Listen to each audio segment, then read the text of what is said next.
Hello, good afternoon, and namaskar. My name is Bhumika, and I'm thrilled to welcome you all to this third and the concluding part of the three-part masterclass series on financing green hydrogen in South Asia. This masterclass has been very enriching and packed with insights and knowledge from our renowned experts in the field throughout the past two sessions. This three-part series, organized by SARE, that is the South Asia Regional Energy Hub, in collaboration with the Ministry of New and Renewable Energy, Government of India, has received a tremendous response across this region. The South Asia Regional Energy Hub, as you may already know by now, is USAID's coordination and communication platform, which operates under the USAID's Regional Energy Program, the South Asia Regional Energy Partnership, we call it SAREP, which is for facilitating coordination and communication of USAID's Clean Edge Asia activities within this region. This initiative to sensitize and simplify the green hydrogen sector for stakeholders in the region has been imparting a comprehensive understanding of financing the green hydrogen ecosystem. Over the course of our recent two sessions, we have delved into various facets of the green hydrogen economy, encompassing an understanding of the concept of green hydrogen, the costing and economics involved, the emerging technologies shaping green hydrogen, and complexities surrounding contracting within the green hydrogen economy. The masterclass is part of the SAREP's broader objective of enabling flow of finance in the green hydrogen sector. This adds to our previous efforts, such as the Green Hydrogen Landscape Report and a previous in-person session similar to the current event on green hydrogen with our Indian stakeholders. We are very fortunate that two of the joint secretaries from Ministry of New and Renewable Energy, Mr. Dinesh Jagdale and Mr. Ajay Yadav, graced the first and the second part of the masterclass on November 28th and December 5th, respectively. They acknowledged its pivotal role in cultivating interest in green hydrogen, fostering dialogue, and raising awareness among the South Asian stakeholders. We witnessed a massive participation over the last two sessions, and we hope to witness a similar enthusiasm today as well. As always, we encourage all our audience to please be interactive and put in all your questions in the Q&A tab on your screen. We shall be taking the questions at the end of each presentation. Now, without taking much time, let us deep dive into our sessions. And to begin with, let me invite Ms. Monali Zia Hazra, Regional Energy and Clean Energy Specialist and Mission Environment Officer at USAID India. She has more than 25 years of experience and has managed several USAID's clean energy programs, including regional power trade and markets, renewable integration, cleaner fossil, distribution reforms, and smart grids. Over to you, Monali, for the opening remarks. Thank you so much, Bhumika, and a very warm welcome to all the participants for the third and the concluding session of the masterclass on financing green hydrogen. Bhumika has almost captured almost all what I was planning to say. But it's great to have speakers such as Amit and many other three speakers who are lined up for today to be sharing their experience and expertise as a part of this masterclass. The masterclass is also mentioned by Bhumika as being organized as a part of USAID's mandate to position itself as the South Asia Regional Energy Hub, which is sort of a knowledge sharing platform where we can host such sort of master classes, energy series, and knowledge dissemination workshops where we can talk about emerging themes and technologies for the participants from South Asia.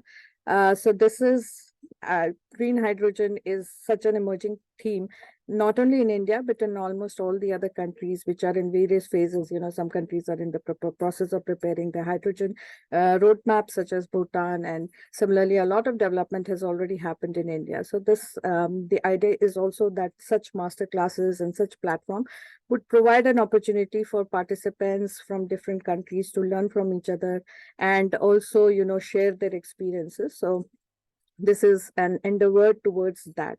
I would not take much time, but I would like to take this opportunity to also thank all the speakers in the first two series, as well as who would be speaking in today's session.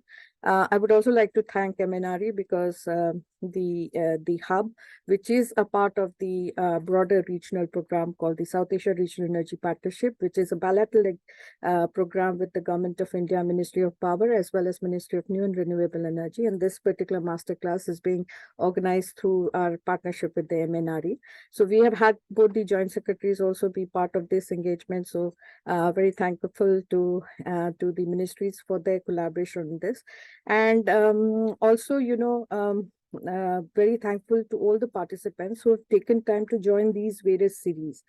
Well, I was supposed to, join in the end of the session in the concluding part of it and hear some of the feedbacks which you may have on the program and the series. So, my colleagues, Bhumika as well as Vivek and Mayank, who was on the discussions earlier, would be sharing some forms for your feedback. And it would be great to have your feedback in terms of, what are the other themes which the hub could potentially organize more master classes or most energy series, and what would be of interest to you as one of the stakeholders in the energy sector, so that we could organize these sessions in future out years of the SARE program and SARE program. So, would be most interested to hear your views and feedback on that, and then I'm sure we'll get an opportunity to reconnect in other platforms and other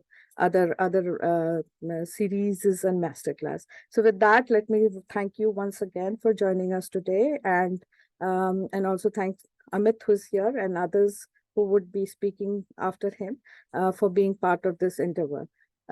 Also, thanks to our colleagues at SARE and SAREP for hosting this energy series. With that, let me turn it back to you, Bhumika. Over to you. Yeah, thank you, Monali, and thank you for your warm regards. On the feedback front, we have a poll right here, which is which is embedded in the webinar in the session today. So at the end of the session, I'll be running a poll for some quick feedback, and we'll have some elaborate feedback as well. That would be later on. I mean, if the audience wants to fill in. So with that, moving on with our session. So for that, let me invite our first presenter for today, Mr. Amit Sen Gupta from Awada, to speak on the risk management of GH2 projects. He'll be speaking from the developer's perspective. And Amit leads the finance function for Awada and is responsible for raising debt for the projects being developed by the group. He has more than 2 decades of experience in project and structured finance, loan syndications, debt, capital markets, and risk management spread over India as well as a broader Asian markets. Prior to joining Awada, he was with Sterlite, ILFS, JP Morgan, etc. So over to you, Amit, for your presentation. Thanks, Bhumika, Monali, Vivek for organizing this and inviting me for this. It's an absolute pleasure. Thank you, and a warm welcome to all the participants and all the attendees. I have prepared a small brief presentation which I'll share with you, and I hope I'm able to address the subject that we have in our hands. Thanks a lot for inviting me first, because with Sanmit, Joe, and Anurag in the queue, I think I'm more than happy to do this presentation upfront, because otherwise there wouldn't have been much for me to speak about. But great. Just a sec. Let me just start the screen share. Let me know if it's visible or if it's... Is it visible now? Yeah, it's visible, just the full screen. Yeah, now it is full screen. Thanks. Perfect. Thank you. So just a very brief about Awada. We started as we were among the early pioneers in the solar energy sector in the country. We started in 2010 as a company named as Wellspun Energy. We were the first one to develop a gigawatt platform in India. Sold it off to Tata in 2016. 2017 again started as Awada Energy. And today are at about 4 gigawatt of operational solar capacity. And we have raised very large amount of equity in last 2 years, close to about $1.7 billion, and are now targeting to become an integrated renewable energy player, or I would say energy transition player, with both in terms of solar modules and green ammonia and green hydrogen businesses. So in terms of Avada today, as I said, we stand at about close to 4 gigawatt capacity today. We are doing a backward integration in terms of doing a module manufacturing plant, as well as forward integration in terms of 500,000 ton ammonia facility in India. The idea is to become a, as we love to call it, a sand to molecule energy transition player. So that's where we are now. Coming to the subject of what you call in terms of the risk assessment that we have for the green hydrogen sector. So how I have divided this particular presentation is into four sections. One is, and obviously as Bhumika said, we are looking at this presentation in terms of from the developer's perspective, Avada being a renewable energy developer moving on to a green ammonia, green hydrogen business. So we are looking at, so I've tried to explain what are the risks that we have as of now identified and we're trying to address in terms of what we see is going to affect us in terms of at the time of putting up the plant or the execution phase. And also what are the risks that we feel are one of the key areas to look out for at the time of operations of this plant. Then there are certain global macros which are going to affect us all across, both during operations, even during the implementation, operation, and subsequently. And the last section I'm keeping to sort of highlight the positives or the strengths that Southeast Asia, South Asia as a market has to sort of address the um, say our infrastructure or our geographical location, etc., that we are endowed with, how it makes a lot of sense for South Asia to focus on the clean energy transition story, and because we have the potential to emerge as a key market or a key say producer or a deliverable of clean molecules to the global north, which is largely expected to be the end consumer. So to start with, I think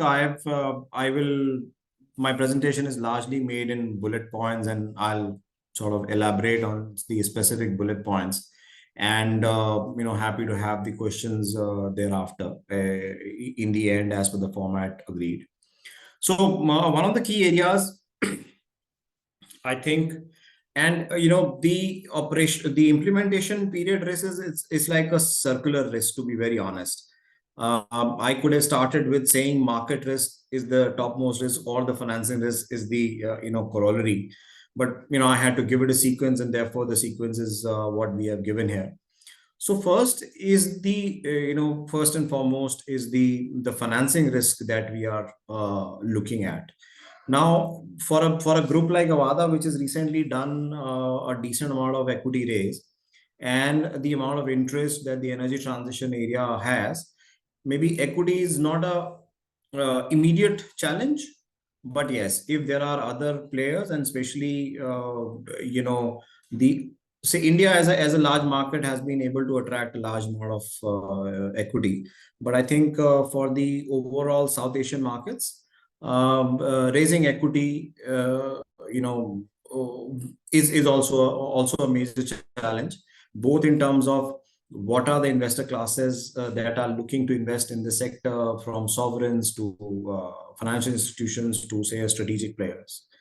The second part, which is the debt raise capability. As of now, all of us know that in terms of South Asia as an overall market, again, India does have some amount of deeper pockets for providing the financial institution structures, or the overall size of the balance sheets in India are a little larger.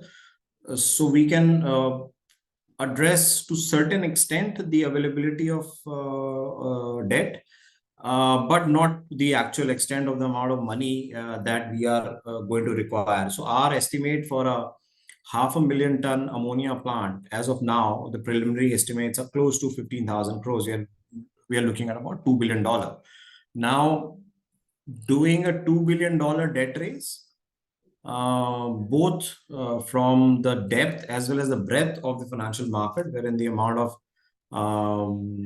the financial institutions or the private banks who are, or for that matter, public sector banks or institutions, which are there to provide this volume of, and this is only for say 500,000 ton. If we are looking at all the producers, or say the overall targets of reaching close to anywhere between 5 to 10 million tons, we are looking at a very substantially large sum, close to I would say about 20 billion US. Now, that sort of a debt funding from both, whether we are talking of commercial banks or we are talking of financial institutions, that's going to be a challenge.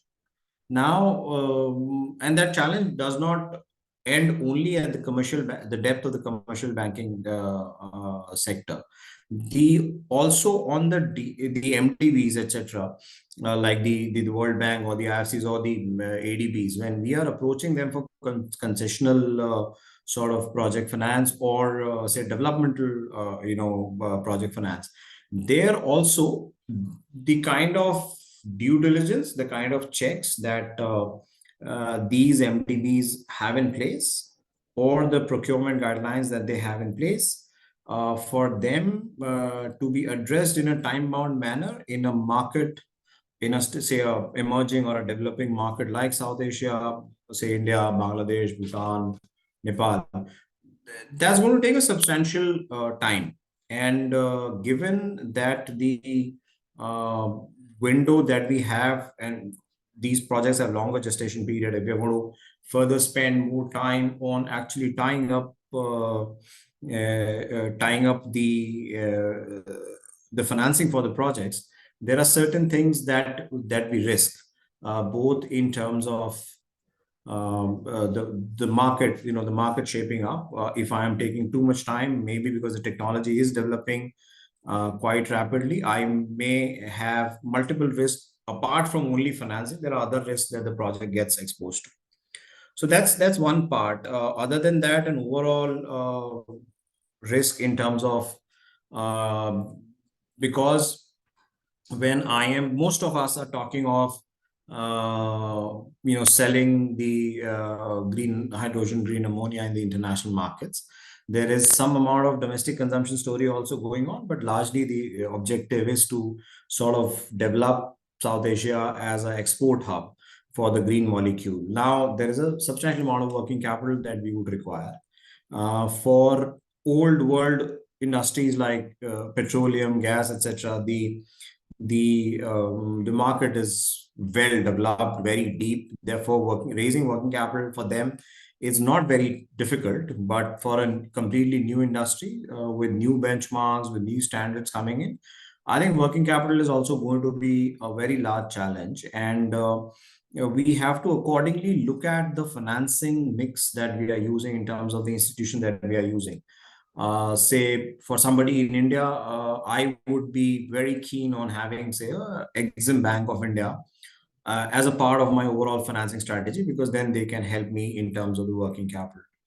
Also, interest rates, I think this is a sort of a risk today.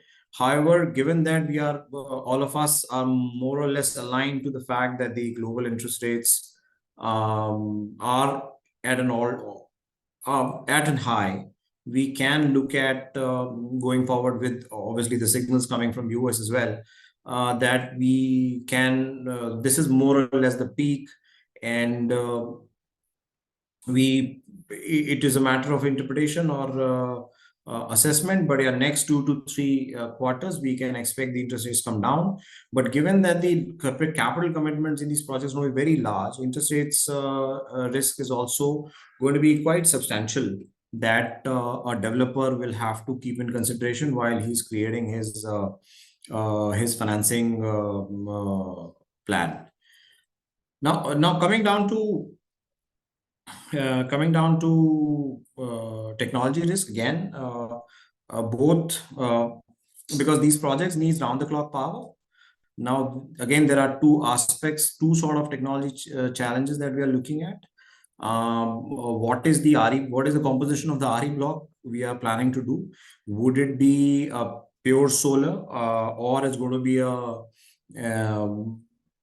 solar, wind, pumped hydro put together? What is the aspect that we are bringing in to sort of address the intermittency of the renewable energy sources? So I think that's one technology, whether we are going on the battery storage part or we are going onto the pump storage part, and what is the answer, or a mix of a wind solar mixture. We need to really think through of what is it that we can do, because the banking capacity, because India is looking to typically develop most of our projects on the eastern coast of the country, which in terms of the audience in this masterclass also makes sense, because we are looking at South Asia, I think Bangladesh, and for us to sort of collaborate in terms of the export side of the business, I think eastern coast of India makes more sense. So we are looking at East Coast, but can the eastern part of the country, or say other geographies that we have in terms of transmission availability, what is the structure that we need to what are the structures, or what are the capacities that we need to build for the RE block? And again, with at least three technologies competing for the electrolyzer, I think we'll have to, as a developer, we need to really take a call on what is the technology. We should be absolutely convinced on number one, both in terms of availability of the technology, in terms of scaling up to put up the gigawatt scale plans that we have. Also, what is the O&M capabilities which are there, because it's not only a matter of putting up the plant, but then maybe running it, which is a risk that I address in the next slides. But we need to be absolutely sure of the technology that we are choosing to put to base our electrolyzers on. Then pure project execution risk is to tie up the land, and again, land tie-ups or EPC contracts or approvals, all three would again have a bifurcation between land for the ammonia hydrogen block, EPC contract for the ammonia hydrogen block and approvals, and the similar land EPC and approvals for the RE block, because frankly, ammonia hydrogen is being produced. The whole idea is to produce ammonia hydrogen with the green sources of power, and hence the execution risk for both the ammonia RE block itself and the renewable energy block becomes very, very critical to address, and then keep an eye on. In terms of during the execution, again, we have to look at, as I was earlier saying, in terms of to address the intermittency of the renewable energy sources, we will have to look at the regulations which are there in terms of power banking. What is that particular, say the state or the provincial government is allowing us, whether the grid in that particular state is capable of handling the power banking or no, and then what are the regulations in terms of exporting these materials, or if there is some sort of a domestic case in point could be an example wherein I am building my business plan largely assuming that there is an export potential, and suddenly I realized that the domestic mandates which are coming are probably competing or providing me an equally good amount of tariff or revenue.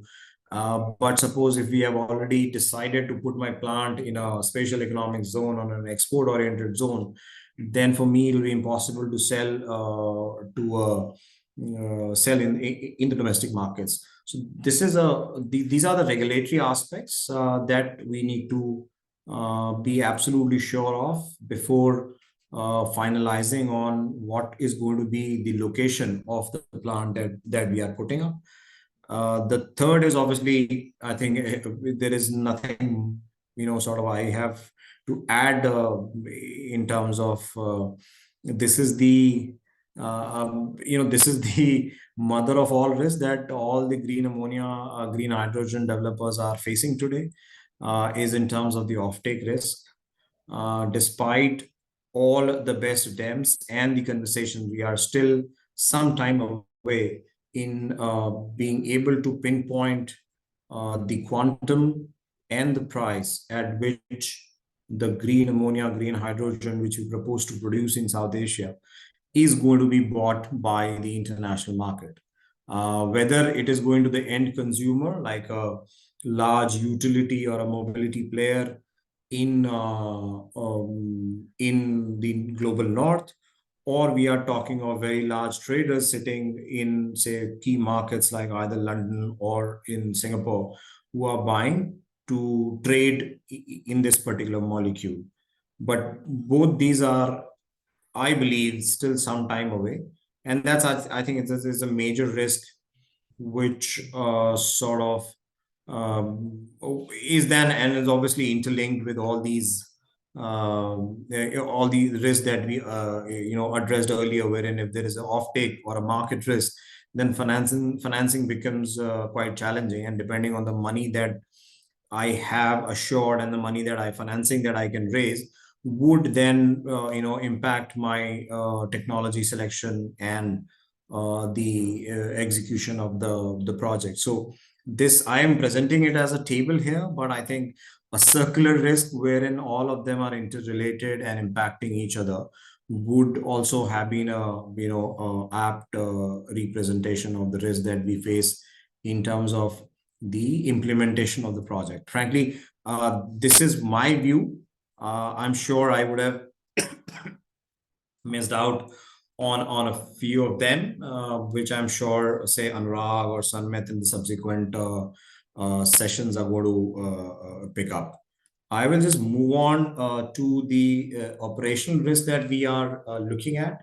So these are, I wouldn't say these are an absolute new sort of risk, but they are somewhat carry forwarded from the earlier slides, but they change in terms of the impact that they are having. Now, if you've already put up a plant, I have figured out a RE source, but then the challenge would be, what is am I getting the power that that I had projected that I'll generate? Wind has this huge issue wherein at least last couple of years, the wind as a power source, wind energy as a power source has been facing these challenges in terms of wind patterns suddenly changing. And hence the earlier technology selection risk becomes very important, that I really have to pinpoint what I want to do. Now, if I'm entirely depending on the RE solar source, then I have to look at what is the power banking that I'm getting so that I can ensure a round the clock power for my ammonia and hydrogen plant. I need the water, supply for the plant, which is a key requirement for the whole electrolysis process. Also, plant O&M, whereas one of the key aspects is that because it's a new technology, the operation and maintenance skill set may not be readily available in, say, either, say, India or the larger South Asia markets today. And this is a challenge which is not only green ammonia hydrogen facing, this is even offshore wind is facing in India, because Europe, UK has a fairly developed offshore wind market, but India is just taking baby steps. And the skill set both for implementation as well as for O&M for the offshore wind projects is very nascent, and therefore I can see such a similar risk coming in for the green ammonia hydrogen businesses, because electrolyzers at the scale that we are talking about, they have not been quite common, and hence we would really have to upskill a large amount of O&M, workforce to take care of the plant and to, look at how do they operate the plant so as to the required norms and standards are met. Generation risk is, it's again on this, we are looking at how my electrolyzers are working, and, again, it's related to the O&M risk. And the last one is obviously the storage part of it. Is once we have produced, because we expect green ammonia, green hydrogen at the end going to develop as a commodity market. As we have seen with the crude oil and the petroleum market, a storage is a very substantial part of the overall supply chain, both in terms of storing the end product from a pure storage perspective, as well as from a price stabilization perspective as well, given that there are substantially large storage capacities will build across the world to sort of help stabilize the pricing when there is a spike due to any geopolitical reason. The storage of any commoditized any commodity is quite critical, and for a volatile material like hydrogen, the storage as well as transportation would be key. The other is in terms of technology risk. Suppose we choose X type of maybe I chose a PEM electrolyzer and put up my plant with that. Given that this technology is sort of in a innovation stage right now, there is a possibility that 3 years down the line or 4 years down the line, some new technology comes up, and it results in a price drop of maybe 50-60%. Then suddenly my production of green hydrogen is going to be so expensive. And given that we are, as I earlier said, it's going to be a commoditized market, there would always be that risk wherein we'll have potential buyers, going back on the contracts until unless there are certain MDB or government-backed contracts, which are their commercial contracts. That's a fact of life. We will see commercial disputes between the buyer and the seller, depending on how the market is moving. We have seen it in India in solar, wherein my solar module suppliers, when the prices go up, they renege, and when the prices go down, there are developers who renege on purchase obligations. So that's a major risk that we are running, wherein if there is a disruptive technology, because this is not a this is not a commercially stabilized technology. We can look at, there is a high possibility that maybe 4, 5 years, 6 years down the line, there's a new technology which comes, which kind of reduces the price substantially, which would put all the projects that we are putting today on a question mark. And hence that's a key risk that we will continue to face during the operations period. Again, in terms of policy and regulatory risk during the operational period, I have an issue, in terms of domestic mandates. Today,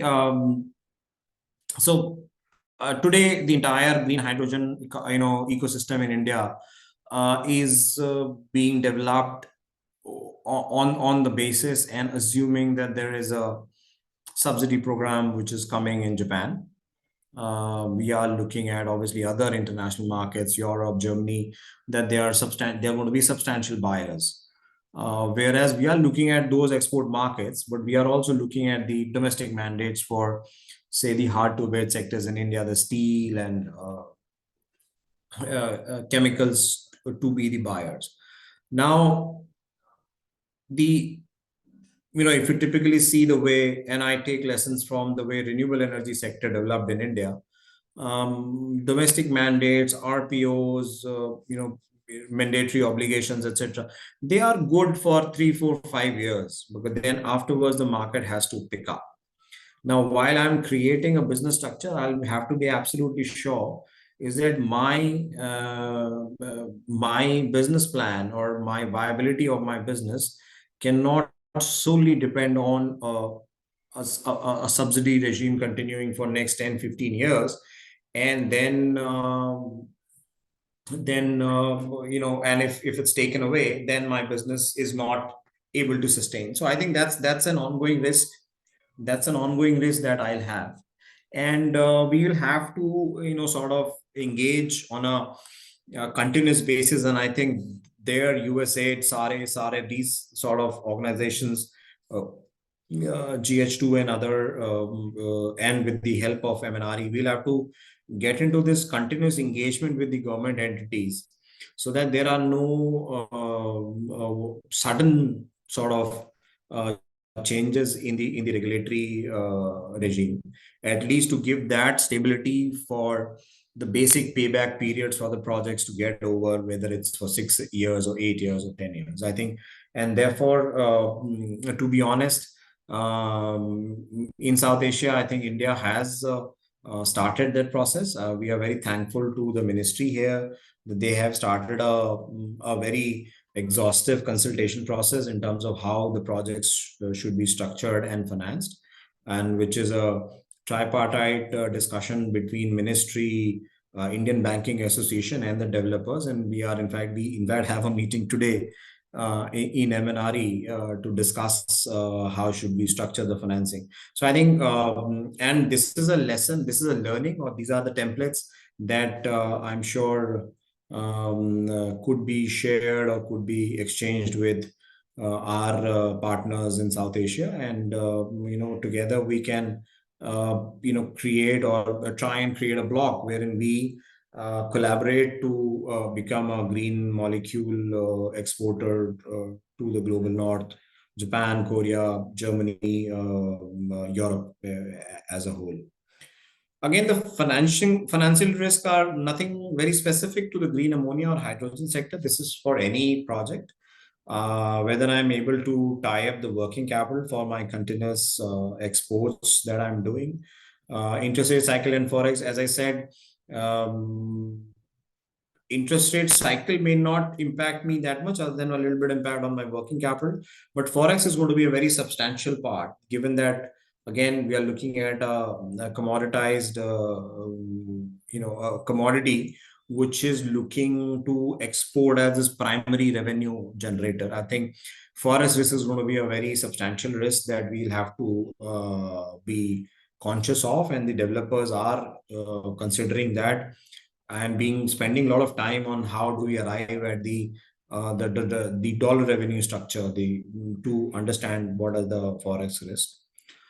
A very key risk is going to be insurance, because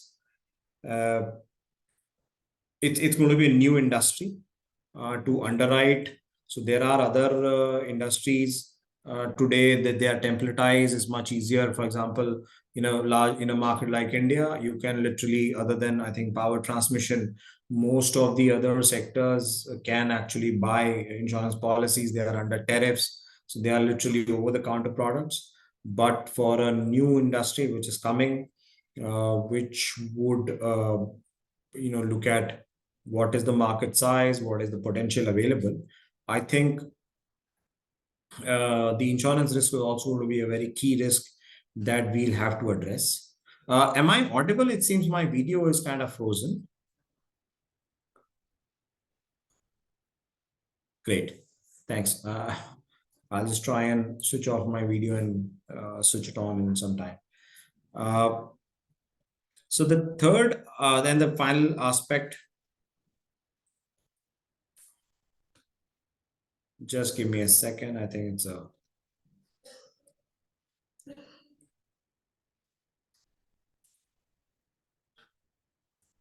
Okay, yeah. So again, addressing the market risk, I think the market risk is same as during implementation. As long as I'm not sure of where I'm going to buy, who is going to buy from me, at what rate, and how much quantity, I think that's the fundamental question that all of us need to address. I think that's the mother of all risks that we as developers are facing today.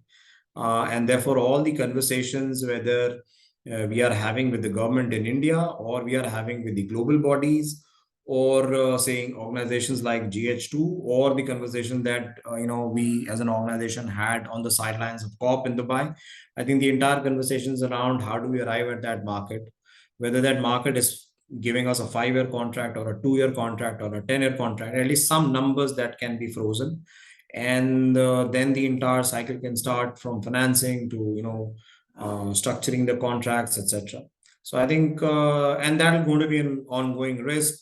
There is always a chance of some domestic demand picking up or falling. There could be and as I said, just like what do you call just like petroleum and crude, it would be subject to price shocks because it's a commodity in the end. We are definitely as an industry, as an industry, we should be ready that the subsidized or the support mechanisms will at best be available for 3 to 5 years. To expect a government or say a multilateral to continue supporting us over 10, 12 years would not be in line with the free market thought process, nor should we expect that. And yeah, so I think we'll have to take care of it and build our business plans around the these are sort of macro risks that we are looking at. When I say geopolitical risk, this is lesser said the better it is. Any war, any conflict, anywhere, especially unfortunately, the commodity, the global areas which are the primary producers of the precious commodities, both today in terms of the which are mainstay of the energy supply, which is gas and oil. I think both these are going through a huge amount of turmoil. We'll have to live with it. There would always be some or the other challenges which we'll face. And I think, as I said in the earlier slide, I think insurance is going to be a key role to, insurance will have a key role to play. We had a session with Swiss Re during COP, which AIIB and Swiss Re had, and they are also, parallelly working on how to structure the necessary products, but we'll have to see. I think everything will start with the offtake and then build. Another is supply chain risk. Supply chain risk will face, we'll be plagued with supply chain risk from the day one, from my EPC supplies to my machine supplies, my electrolyzer supplies, and then subsequently when I'm selling, then the supply chain risk in terms of getting the tankers, adequate amount of tankers to supply the production that we are going to generate. So I think that's a global macro. And this is more or less is not a unique to green hydrogen. I think these are the risks that all of us are facing in any business that we run, whether it's solar, whether it's FMCG, or whether it's say automobile. I think all these are risks that we are facing. In terms of global standards and definition, yes, how the green hydrogen that we are uh, proposing to sell to Europe, I think what will be the additionality conditions, what will be the standards, what we need to do to really get classified or qualified as a green hydrogen, and would there be any subjectivity to the definitions? I think that's a very important aspect, and I think there you in an organization like USAID is of utmost importance, which can lead the process of formulation as well as adoption of a global standard, which helps, because ultimately the global south will be for all practical purposes the cheapest producer of the green molecule. And as the economies and the penetration of um, uh, you know penetration of cars, etc., stands today, global north and the energy consumptions per capita, global north will continue to be the lead consumer of the green molecule. And I think an entity like USAID or World Bank would have to play that role, which will be the I shouldn't say arbiter, but at least a organization which helps build global standards and definition. Market development risk, again, today we are hinging our expectations on green hydrogen to be the panacea for energy transition. Maybe 7 years down the line, of 8, 10 years down the line, we talk of some other technology, or maybe existing technologies develop so much. For example, nuclear is one potential area which would always give a tough competition to this particular to green ammonia and green hydrogen, because there are still murmurs, and a lot of countries are looking to at least, if not redevelop, but not slow down or not phase out their nuclear capacities, and because they do provide stable clean power. They don't add any carbon to the atmosphere. So I think those are the risks that we will be faced with. But I think there are always such challenges with all the businesses. As a whole, green ammonia, green hydrogen has more positives to offer, and therefore I think it's worth the effort that all of us are making towards this objective. The last slide I had kept, because I kept on talking of all the risk, and which could have appeared as a sort of a gloomy affair. So I thought maybe last slide I should address is in terms of what South Asia has to offer. I think one of the key aspects and why it should emerge as a hub for the green molecule. Most important is the geographical location for the South Asia, the Indian subcontinent and these markets.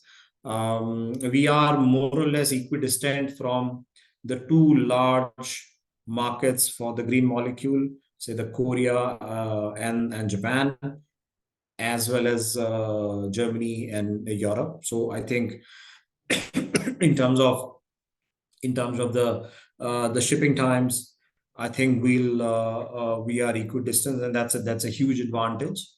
Um, you know, our competitor today could be the Middle Eastern markets, but they are close to Europe, but they would be far off from the eastern part of the global north. So I think geographical location is a huge advantage for us. Another is that, as I said, given that India is looking to develop it around the eastern side, and it helps because, say, Bhutan, Bangladesh, India, Nepal, being on the eastern part and being closer to the Bay of Bengal, I think, and where India is looking to develop a large port infrastructure, where Bangladesh has port infrastructure, I think it could be a great area for collaboration, and or optimally utilizing the existing infrastructure and focusing further on developing it on the eastern coast. We do have both these. This region has a decent amount of land which is available, as well as adequate amount of water supply that we can lay claim on, and therefore putting up a electrolyzer or a green ammonia, green hydrogen plant is not going to be, in terms of acquiring land for putting up these plants, is not going to be prohibitively expensive as it would be in any other, say, European or say a global north based country.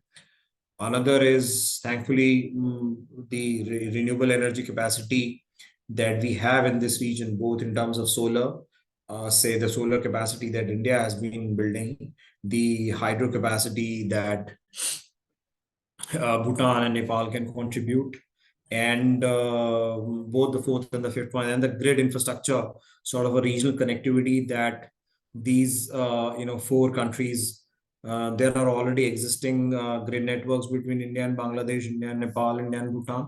We can try and build the regional connectivities in terms of the grid further, wherein we can use the hydro energy generated in, say, Nepal and in Bhutan, and mix it with the solar energy being produced in India, and address the intermittency risk which is there in the in the pure solar or a pure wind sort of energy mix. And it would help us to address the energy storage or a battery storage, and it would help us reduce the cost of the green molecule that we would generate. And last but not the least, I think this entire region thankfully has had stable governments. We have, and these governments have been very closely working with each other. There is a policy framework which is being put in place as we speak, and it's a huge amount of collaboration, not only in this area and in multiple other areas, is taking place between the governments in this region. And I think the goodwill which is there, that's the most important asset that we have, is that the governments can talk to each other and collaborate in a real sense, and help develop the South Asia region as the region of a preferred choice to be a supplier of green molecule. So whereas there are risks, there are quite a large list of risks that I would say I have listed out. But these are not unsurmountable, and these are not some unique risks that we don't know the challenges, that we don't know how to address, both in terms of financing, or either in terms of markets, or in terms of technology. We have worked with technology selection in the past. We have raised substantial amount of money, both in terms of debt and equity, in the past for, say, adoption of renewable energy 12 years back. We have created market structure, wherein we have seen renewable energy prices in India falling from 20-25 cents to today, where I sell electricity at, say, 3 to 4 cents or 3 cents today per unit. So I think we have faced these challenges in adopting a new technology and moving into a new business area, and we have delivered. I absolutely see no reason that we shall get bogged down by the risk that we have, that we have identified. I think the first way to address a risk is to identify, and I think we have been able to identify a large amount of risk, and we can work in a collaborative approach to address these challenges and emerge as the energy transition leader, not only for global south, but for the entire world. So yeah, this is from my end. Happy to take any questions. I hope I've been able to make some sense during this, and happy to take any questions. Thank you, Amit, so much for all your knowledge and the presentation and talking of so many aspects. I think it was really, really informative. We have a lot of questions, so I would read those questions for you, and if you could answer them. So, if you could stop sharing your slides. You are on mute. Yeah, thank you. Thank you. So the first question is from Rajesh. He's asking, water is scarce in certain parts of the world, India also, and will there be any regulation for the usage of water for H2 production? No, Rajesh, I agree. Water is scarce, I think, but frankly speaking, it's the scarcity. Potable water is definitely scarce, and yeah, I think we are not looking to use pure drinking water for this. I think there are enough technologies available which would help us, which would help us, use alternate sources of water. So whereas and therefore, I think the focus is on the eastern part of the country, and we are not looking to, say, eastern part of India, which is thankfully endowed with better sources of water, rather than trying to do a green ammonia or a hydrogen plant on the western sector. So really don't see that to be a major challenge, but yeah, absolutely, we need to be cognizant of the fact that the water supply, the potable water supply sources are not sort of harmed in this process, and we look at alternate sources of water for the electrolyzer plants for the ammonia hydrogen plants. Yeah, so this is a question from Manu Kushlani. Any standard guidelines available for green hydrogen? Standard tariff guidelines also he has. No, unfortunately, we don't have anything standard guidelines. So as to say, there are still we are looking to sort of develop. And as I said, that's one of the key risks. And we hope and we really look forward to say GH2 or SAREP or SARE or USAID playing a leading role. It would take some time because we are expecting Japan to come up with that the subsidy structure that they are building. It's still I think about a couple of quarters away. So there are so there is definitely no standard tariff numbers available. Else I would have already gone to the lenders and tried to raise financing. That's a challenge that I think is a very fundamental challenge that we are trying to address. But yeah, for the short answer, nothing as of now. Hope is that we are able to do something in next say a year or so, 6 months to 9 months. So another question from Vishwanath Athaluri. He's asking, in market, in addition to quantum risk, there could be quality of the product too. If the product does not meet the origin of source requirement, parts of stamped as gray grid PAR, and the product does not meet importing country standards, quality standards, what's your opinion on the risk? No, I think so. See, that's what I'm saying. I think it has two aspects to it. One is obviously we need to be absolutely sure on what are the standards which are being adopted. There can't be that at the time of my plant being implemented or I'm producing the green hydrogen, I am following a certain standard, and suddenly when I have to export it to the markets in say Europe or Japan, they are subjecting me to a different standard. So I think, and that's the risk that we as a developer need to be very clearly aware of what is my target market and what is that target market wanting me to deliver. It's like a standard race. If I want an automatic car, I cannot suddenly deliver a manual transmission car to somebody and say, no, this is what I have. So it's definitely, because I'm selling, it's going to be a buyer's market. And if it's going to be a buyer's market, I'll have to deliver what he wants me to deliver. And what will help us, and therefore I think we are emphasizing on to have these standards in place and agree upfront on a global basis that this is what qualifies as green hydrogen. And if we can really track, because there has been a challenge wherein I obviously will be using the same grid, which is transporting both green as well as traditional power from say western part of India to the eastern part. And if a European country is going to treat it as that, no, you'll have to have a dedicated transmission line to bring green electrons to produce the green molecule. I think that's going to be a challenge, and therefore it needs a collaborative process wherein the global north agrees that the green molecule which is being produced by say markets like India or South Asia are so we'll have to agree on the product that we are selling. If that's like a fundamental level of agreement that we'll have to arrive the day when we are agreeing on the offtake, and we'll tell them that this is what we are supplying you. And otherwise it's going to be frankly a non-starter if we can't agree on the definition itself.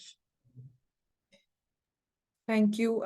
So Reena Kori is asking, what are best de-risking practices as a developer specifically for offtake, including seeking connectivity to ISTS? Reena, so connectivity is something that we would say in India will be keep on working with the CEA or in terms of trying to get the connectivity approvals. So that's one part. I think offtake and connectivity may not be really related, because offtake is after I produce and connectivity is like a backward integration for me, so for my green energy to be delivered. So whereas given that we have an integrated grid in India and the connectivity approvals and granting of connectivity approval system is fairly sort of templatized and fairly well established, I really don't see there's a challenge there. Yes, we'll have to continue to work with CEA and say with the grid controller in terms of what are the capacities which are required to be built for the green ammonia, green hydrogen. So to transport green energy from say a western part of the country, or say from Sikkim or Bhutan, the hydropower, to say the eastern coast of India. So that, I think that's a discussion in terms of capacity building, which we'll have to have with CE and grid controller. And then in terms of offtake, sorry, in terms of offtake, yes, we will. That's again as a market negotiation of which market do I want to address. Am I looking to address only the domestic markets? Then yeah, then my approach would be different. And if I'm looking to the export market, then my approach would be different depending on what's the offtake size in that market, what are the regulations, and what are the subsidy structures which are being offered. For example, Japan, Germany, today the main countries who are looking to import or say emerge as the the front runner for consumption of green molecule. Thank you. So I think we have a question from Nepal, Apar Neopane. Since India is one of the biggest user of energy, even in future, its requirements will be much more. How realistic is to plan green hydrogen in India, targeting export to Japan, Korea, and Europe, also in consideration of India's commitment in emission reduction? It's a very interesting question, Apart. The point, what we need to take care of is that India is the biggest user and it's a huge consumer of energy today. But we'll have to see, are we, what are the energy uses that India is currently doing, and what are the energy uses or the usage to which we can put green hydrogen in the form of energy. Now, India consumes green hydrogen mainly in the industrial sector. What the global north is talking about is in terms of the is consuming green hydrogen for their energy, primarily energy needs, and for their mobility needs. Now, for India to actually move a hydrogen-based energy, consumer, or a hydrogen-based mobility consumer, I think we are still some time away. So to start with, and if we really have to sort of have this first mover advantage to provide the green molecule, so our focus would be on exporting the green molecule to address larger, say, the energy requirements or the mobility requirements of the developed world.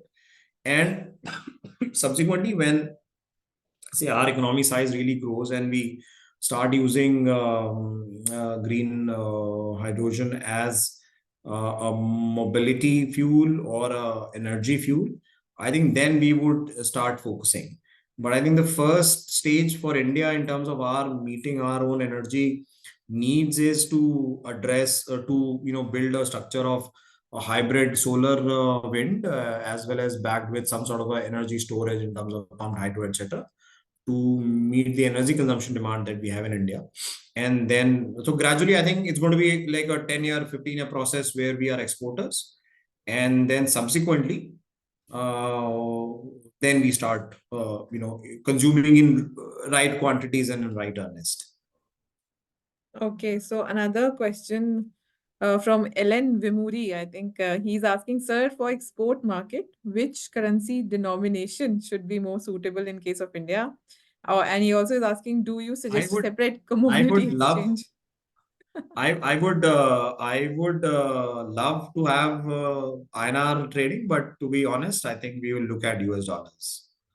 I really don't see the market developing in any other currency for at least some time. Maybe subsequently, yeah, INR yen trade can happen if we are doing a export with Japan. But if I have to trade with Europe, if I have to trade with Korea, I think we'll end up using US dollar as the currency. Okay, and that's why I had listed out a forex risk, because it will be there. As much as I want to be patriotic and say that no, we'll trade in INR, I think we're still some time away from INR level trade. Ish is asking about Avada. Does Avada have A any commodity plans? exchange in Yeah. terms of hydrogen energy. I think we are. Let us produce first, and then we'll look at an exchange. I think we are still some time away from producing in enough quantities to trade it on exchanges.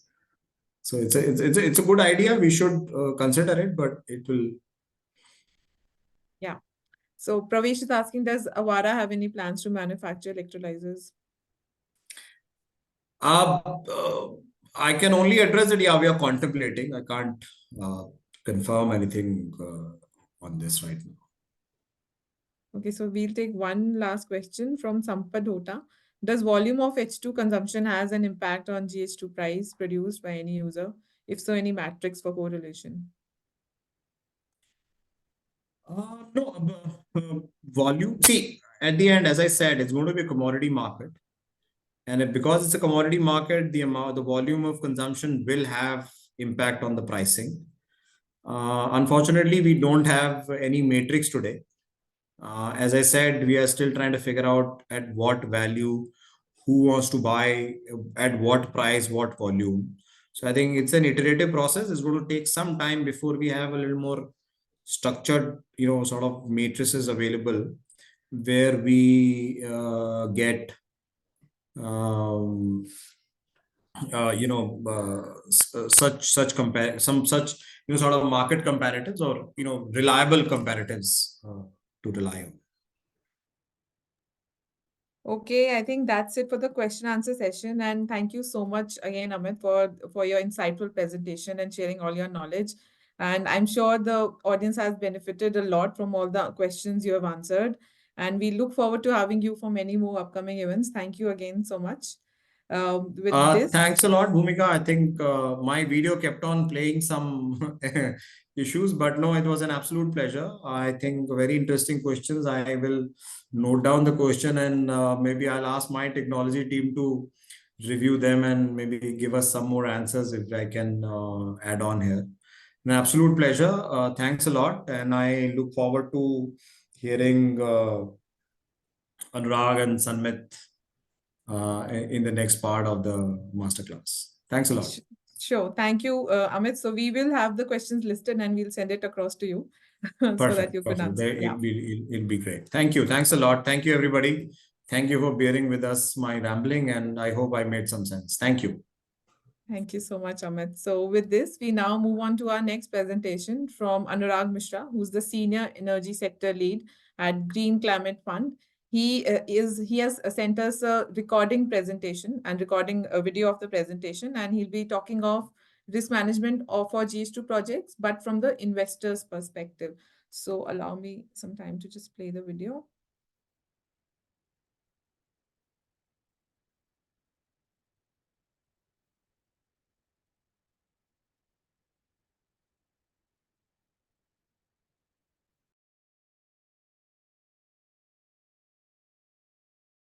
Good afternoon.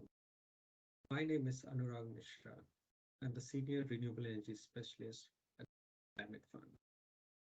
Thank you, USAID SAREP, for inviting me to Green Hydrogen Masterclass and sharing my experience and GCS perspective on the risk management of green hydrogen.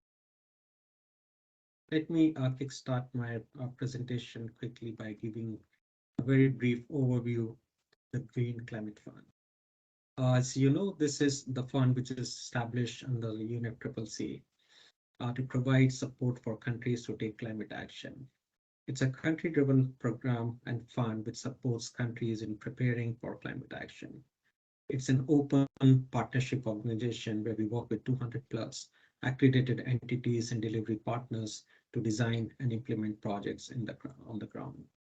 GCF offers a range of financing instruments according to the needs of the countries and according to the needs of the sectors, and also leverage other kind of capital. We have a mandate to provide a balance of investment between climate mitigation and adaptation. And lastly, GCF really provides a very high risk taking and patient capital compared to other financing available globally. In the results, we focus on energy generation and access, transport, building cities, forest and land use, as well as on the adaptation and resilience of livelihood of people, health, water, food security, infrastructure, and the built environment, as well as ecosystem and ecosystem services.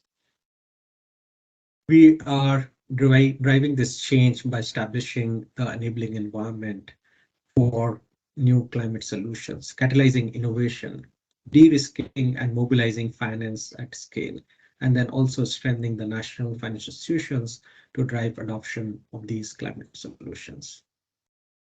GCF until now has committed $13.5 billion into projects and programs across the globe. And this portfolio is not just GCF's investment, it is also leveraging a co-financing of $51.8 billion. So it's quite a significant portfolio which we are working on. Now, coming to the topic of today's session, I'm going to divide it up in three parts. First is looking at the green hydrogen financing landscapes. What are the challenges and risks of financing green hydrogen projects? And lastly, we'll also cover what are the GCF's instruments which can support financing and help de-risk some of these challenges for the green hydrogen projects. We have in the last few days heard about number of reports coming out with the market assessments for the need of green hydrogen to drive net zero or carbon neutrality by 2050 to achieve our global climate targets. One of the report really suggests 170 million tons of green hydrogen requirement by 2030 and 600 million tons by 2050. If you really put this into perspective, today's the generation of hydrogen, which is largely fossil fuel based, is about 70 million tons. So what we are looking at is really creating a major industry in less than 3 decades.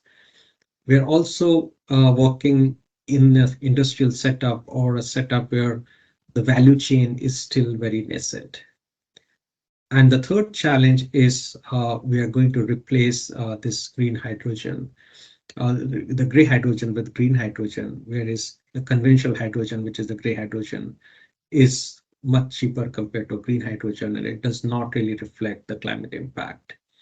So what we are looking for is the initial market creation, which will be generated by the government support to make the green hydrogen more cost competitive and leverage the scale of economies.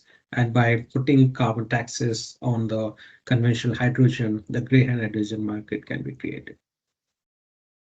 If you look at the global efforts, again, drawing from one of the studies of SAREP, different countries have taken come out with different programs. For example, United States Inflation Reduction Act, Australia's Clean Energy Finance Corporation, Japan's Demand Side Research and Development Support Programs.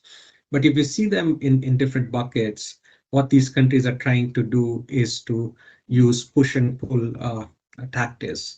For example, putting carbon pricing on gray hydrogen, providing technical mandates for certain sectors to start using green hydrogen to create the demand.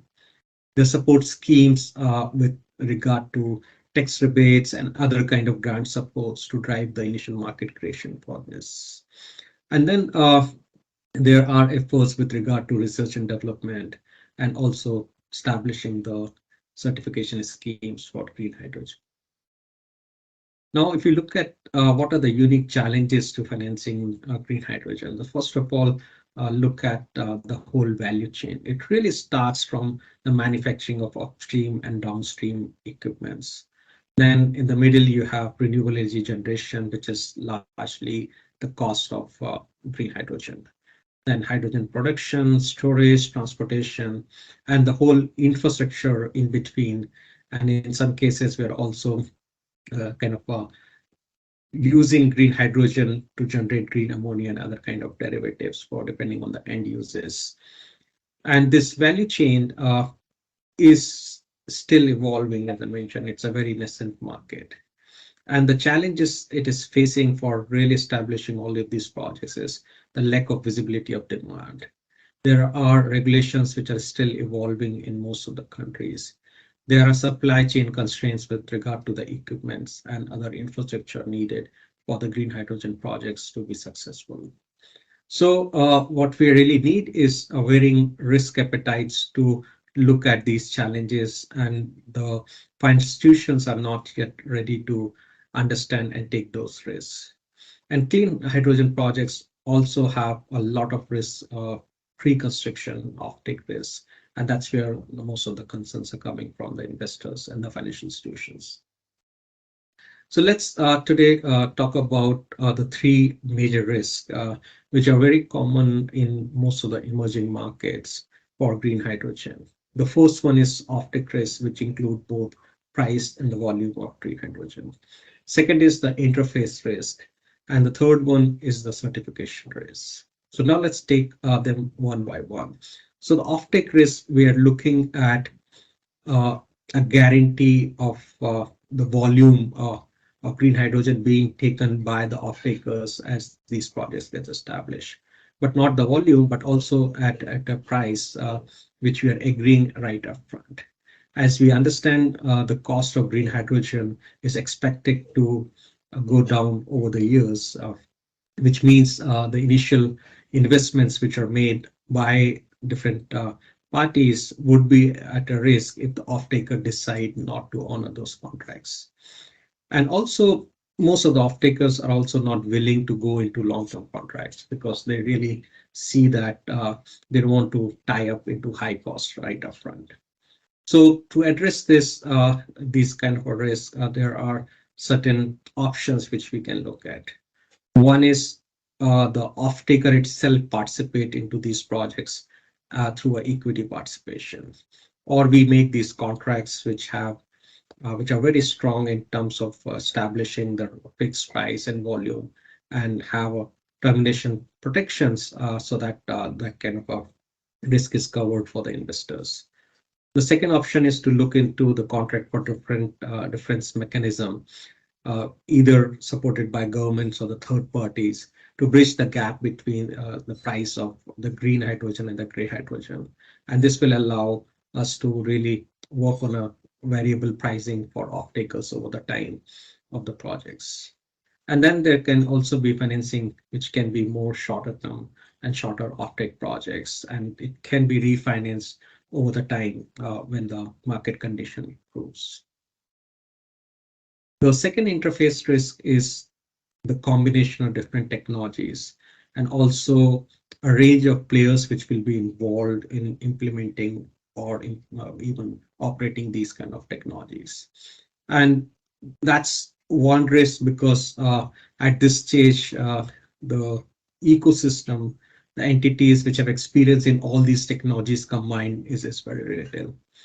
And it is also very difficult to really maintain the continuity of the supply if one small part of this supply chain stop functioning, and even if that supply chain component is very low cost, and it may have impact on the overall ability of the projects to supply the guaranteed generation. So to address this risk, we are looking at a couple of options. One is to really combine the number of EPC and O&M providers. And this can be done through a lump sum contracts for a consolidated plant. So instead of trying to have a separate EPC for each component, have a kind of a lesser number of them, which can cover all the technologies. The RAP guarantees can also play an important role where the overall plant operations can be guaranteed by third parties. And then introducing the oversized liquidated damages that can compensate for any loss, cash flows, if there is any supply, there's an interruption in the supply of the green hydrogen or generation of green hydrogen over the project time. The third risk is the certification risk, and this is where there's a lot of efforts happening globally to provide standards and certification programs, knowing that one cannot really differentiate between green or gray hydrogen. And these companies have a risk to not only get the certification initially when they start the project, but also provide that as a continuous compliance during the operation phase. And that's where these certification schemes, which are not only very kind of clear and also compatible across the countries would be very beneficial for the market to grow. Lastly, beyond those three risks, if we look at the stages of development of the green hydrogen projects, the first phase, which is the development phase, is the most riskiest one because there are a lot of uncertainties around project feasibility. We're looking at multiple applications. We are looking at newer technologies. We're looking at different combinations of inputs coming for these green hydrogen projects to be deployed on the ground. And that is where we need support facilities, which could be in the form of project development facilities, which can help do the initial feasibility assessment, which can do the initial environmental assessment, get the permitting and the certification in the early stages. And I'm happy to say that GCF has financing tools which can support that. GCF's readiness support and the project preparation facility support countries in the initial or the development phase of the projects. The second stage, which is the construction phase, which is medium to high risk, and that is where a commercial bank or commercial capital can come in and play an important role. And in the operational phase, once you have a project up and running, you have right kind of contracting, the risk profile really goes down, and that's where we can look at low risk capital streams to come and play an important role there. Now, in summary, if we look at the bankability and the cost effectiveness will drive the whole market. And that's where we see that initial demand for these green hydrogen will come from the sectors which are already using hydrogen in some form, for example, fertilizer or refinery sectors, where they already have a kind of a fixed demand. They know what the need is, and they can be bankable at that point.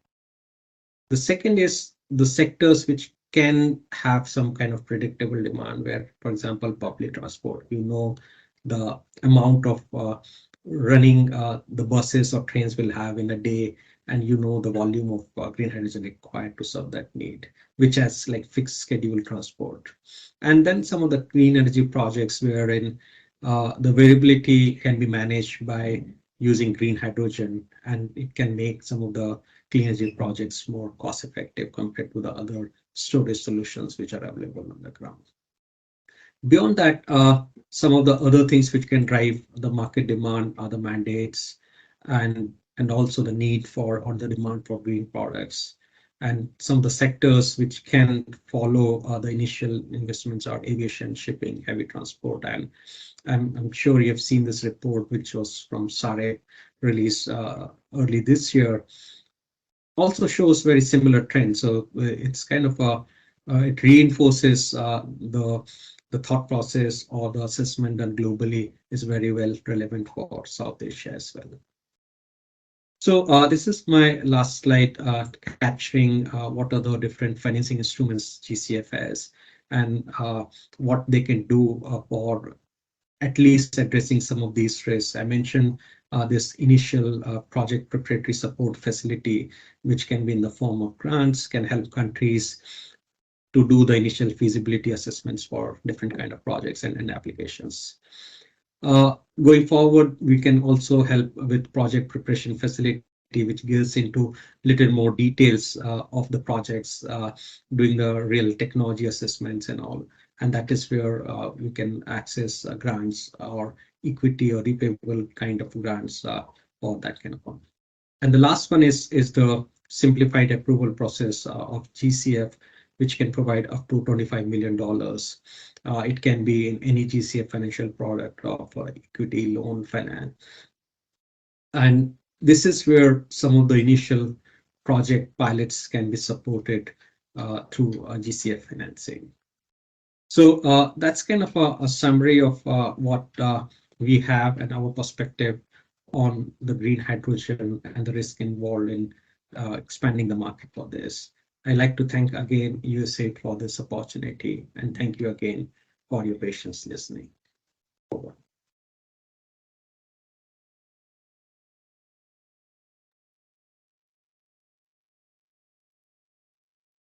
So thank you, Anurag, for this recording and for the presentation, despite your busy schedule. We really appreciate that you could find some time for this presentation and giving all the information of the work GCF is doing and on this perspective on the risk management. So with this we now move on to our next set of speakers and our presenters from GH2. So we are very glad to have a power pack team joining us from GH2. GH2 is a Swiss non-profit foundation which seeks to dramatically accelerate the production and use of green hydrogen across a range of sectors in order to address climate change and improve equitable energy access. We have Nishant Bala Sanmugam and also Sanmit Ahuja and Joe Williams from GH2 joining us. So we'll begin with Nishant, who's the country manager for India. And he is a visionary leader at the forefront of India's sustainable energy transition with a distinguished career spanning over a decade. In managerial roles at automotive dealerships with Honda and Ford, he brings invaluable expertise in both industry and sustainability to the table. Over to you, Nishant. Hi, good afternoon, everyone. And thanks for that introduction, Bhumika. As you guys heard, the Green Hydrogen Organization is a Swiss nonprofit that's working to accelerate the adoption and production of green hydrogen. So if you can give me a second, I'm going to share my screen.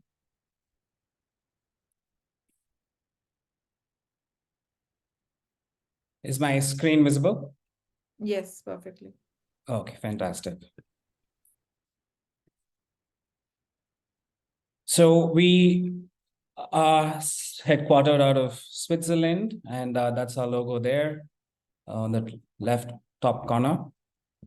We also run the Africa Green Hydrogen Alliance, which is a 10-member country alliance in Africa looking to promote green hydrogen, its production and its adoption. And we work with all the multilateral banks. We have a roundtable for financing, and we help enable large-scale financing through several of our initiatives. And in India, you have on display some of our members, some of our partners as well. Right now, we are partnered with 5 state governments. We will be partnering with a few more very soon.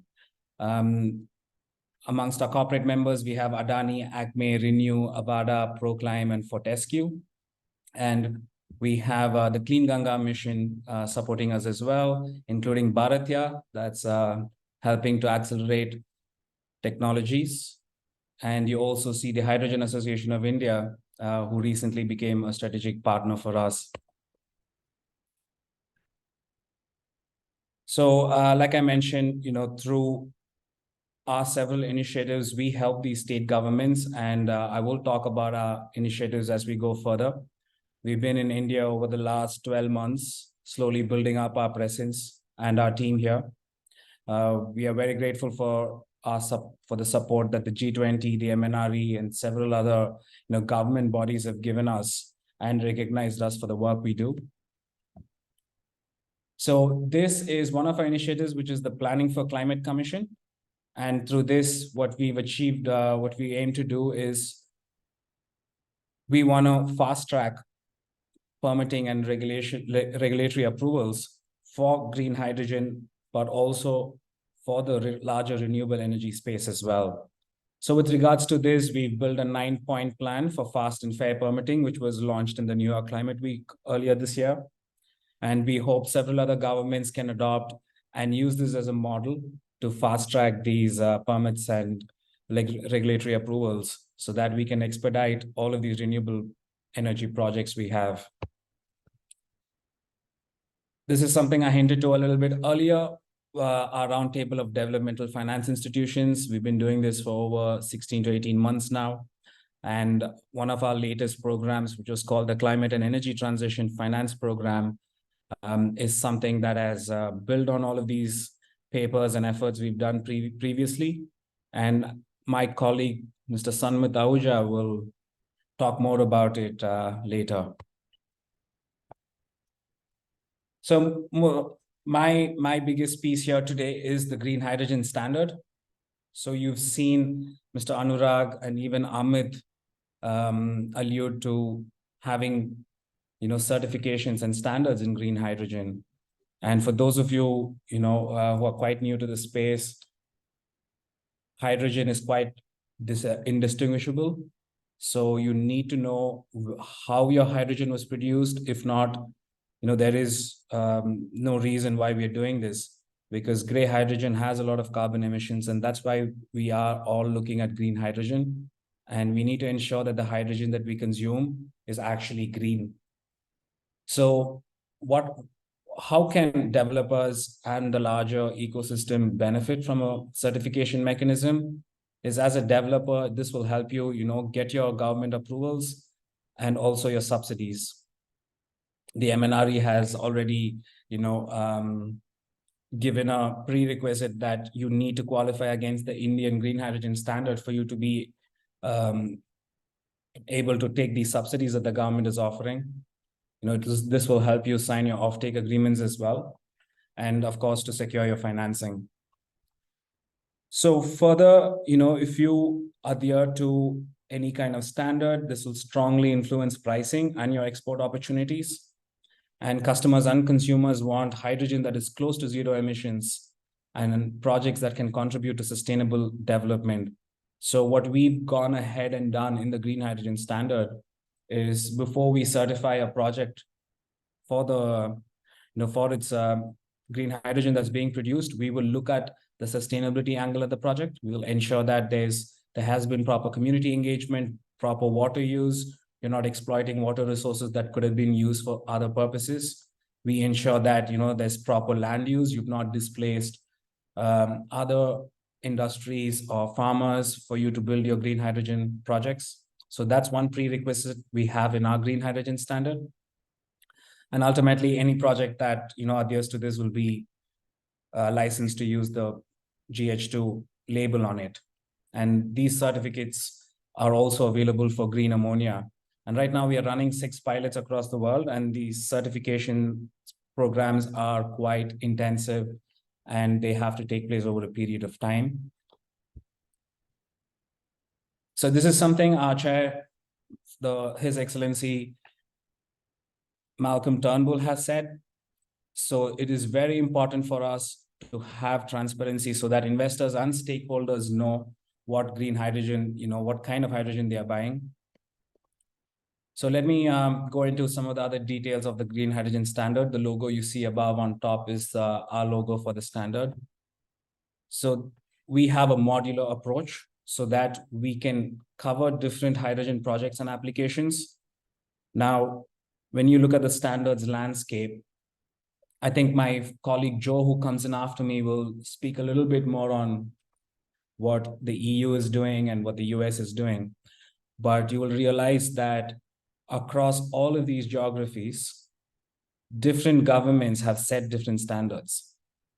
So India has set a standard, but we are awaiting more details. But if you look at the EU market, they have criteria such as additionality, they have criteria such as temporal matching. So all of these will come into different modules. So we are hoping through our modular approach, we will be able to bridge all of these different markets and accommodate these differences in national standards that are evolving. The other aspect of the standard is that it reduces costs and builds confidence that is needed to develop these markets. And finally, you will get the opportunity to export this to different markets with different standards. Coming from India, we are quite lucky that Japan is one market that, we don't have to really worry about the standards because they have agreed to recognize whatever standard India sets. But so far, India's definition is a 2 kg carbon emission per kg of green hydrogen. And that is taken over a 12-month period. And the system boundary is well to gate. So this includes your water treatment, your electrolysis, gas purification, drying and compression of hydrogen. Well, the MNRE has nominated the Bureau of Energy Efficiency as a nodal agency for these standards, and BE and the MNRE are building a much more detailed report on how these standards would be implemented and what else they would consist of. But ultimately, any kind of international trade or now even domestic trade, you will need a certificate to show that your green hydrogen was produced using renewable energy and it has low carbon emissions. Well, that I wanted to keep this quick and short, so that's the end of it. Now, finally, we do have a weekly wrap that we send out, and if you can scan that QR code, it'll take you to our mailing list. We do write about quite a lot of things in the green hydrogen space, including different policies that are being enacted, a lot of updates from the recently concluded Conference of Parties in Dubai. And we'll have a lot of snippets on standards, other kind of events that are happening globally. So with this, I'd like to conclude this presentation. Thank you, Nishant. Yeah, thank you, Nishant. You're welcome. So, yeah. So with that, I mean, thank you for your introduction, and all the work you do in this space and with GH2. We also have our next speaker joined, who is Mr. Joe Williams from GH2. He is Director, Strategy and Communications at the Green Hydrogen Organization. And he's an experienced campaigner and coalition builder with 15 years of experience pushing for better policies and governance in the natural resource sector. He has led engagement with governments and companies in the 30 countries on adoption of transparency laws, which have now resulted in over $1 trillion in tax and royalty payments disclosed globally. He would be talking to us about the global regulatory policy and framework in the sector. Over to you, Joe. Thank you. Thank you very much. Can I check if you can see my screen? Yes, we can perfectly. Okay, wonderful. Well, thank you to all the organizers for inviting me, and I look forward to giving you a relatively brief but hopefully full overview of the policy and regulations in relation to green hydrogen, but also in relation to other forms of hydrogen and how they impact the development of the green hydrogen market generally. So Nishant, just before he concluded, he mentioned the Conference of the Parties, COP28, which continues in Dubai. It's gone beyond its deadline. There's still a lot of negotiations happening on the final outcome of COP28. But when it comes to the hydrogen sector, there were a couple of things which were agreed, and I think it's useful for the participants in this forum to be aware of them. So the first of these was the launch of the Declaration of Intent on mutual recognition of certification schemes for hydrogen and its derivatives. Now, of course, as we try to build the global green hydrogen sector, it is important for this commodity, which is a very nascent, commodity, to be able to be traded across borders, used domestically, but also traded across borders. And so this effort to recognize standards and ways of assessing things like the greenhouse gas emissions from hydrogen production is a welcome step. And for example, India has signed this declaration of intent. It's just the start. At the heart of the Declaration of Intent is a new ISO, International Organization for Standardization Methodology for Greenhouse Gas Emissions Assessment of Hydrogen Production, Transport, and Conditioning. And I'll go into a little bit more information about that, because that initiative really has the potential to give the global community a common voice on how we assess the emissions associated with hydrogen production across all of its pathways. That being said, in terms of the global policy landscape for the hydrogen and green hydrogen sector, emissions are not the only, emissions intensity are not the only consideration that needs to be borne in mind. So there was another joint declaration on what's called the responsible deployment of renewables-based hydrogen, which also took place in Dubai. And this brings in not just a requirement and an aspiration to reduce emissions to near zero by 2030, but also to include other aspects of environmental, social, and governance related to land and water use, related to community consultation, related to governance and transparency, which, as the sector grows, are arguably as important as the emissions related work there. So a little bit hot off the press. These were the things that happened at the presidency level at COP28 in Dubai. But back to standards and the global policy landscape, you know, they really do matter.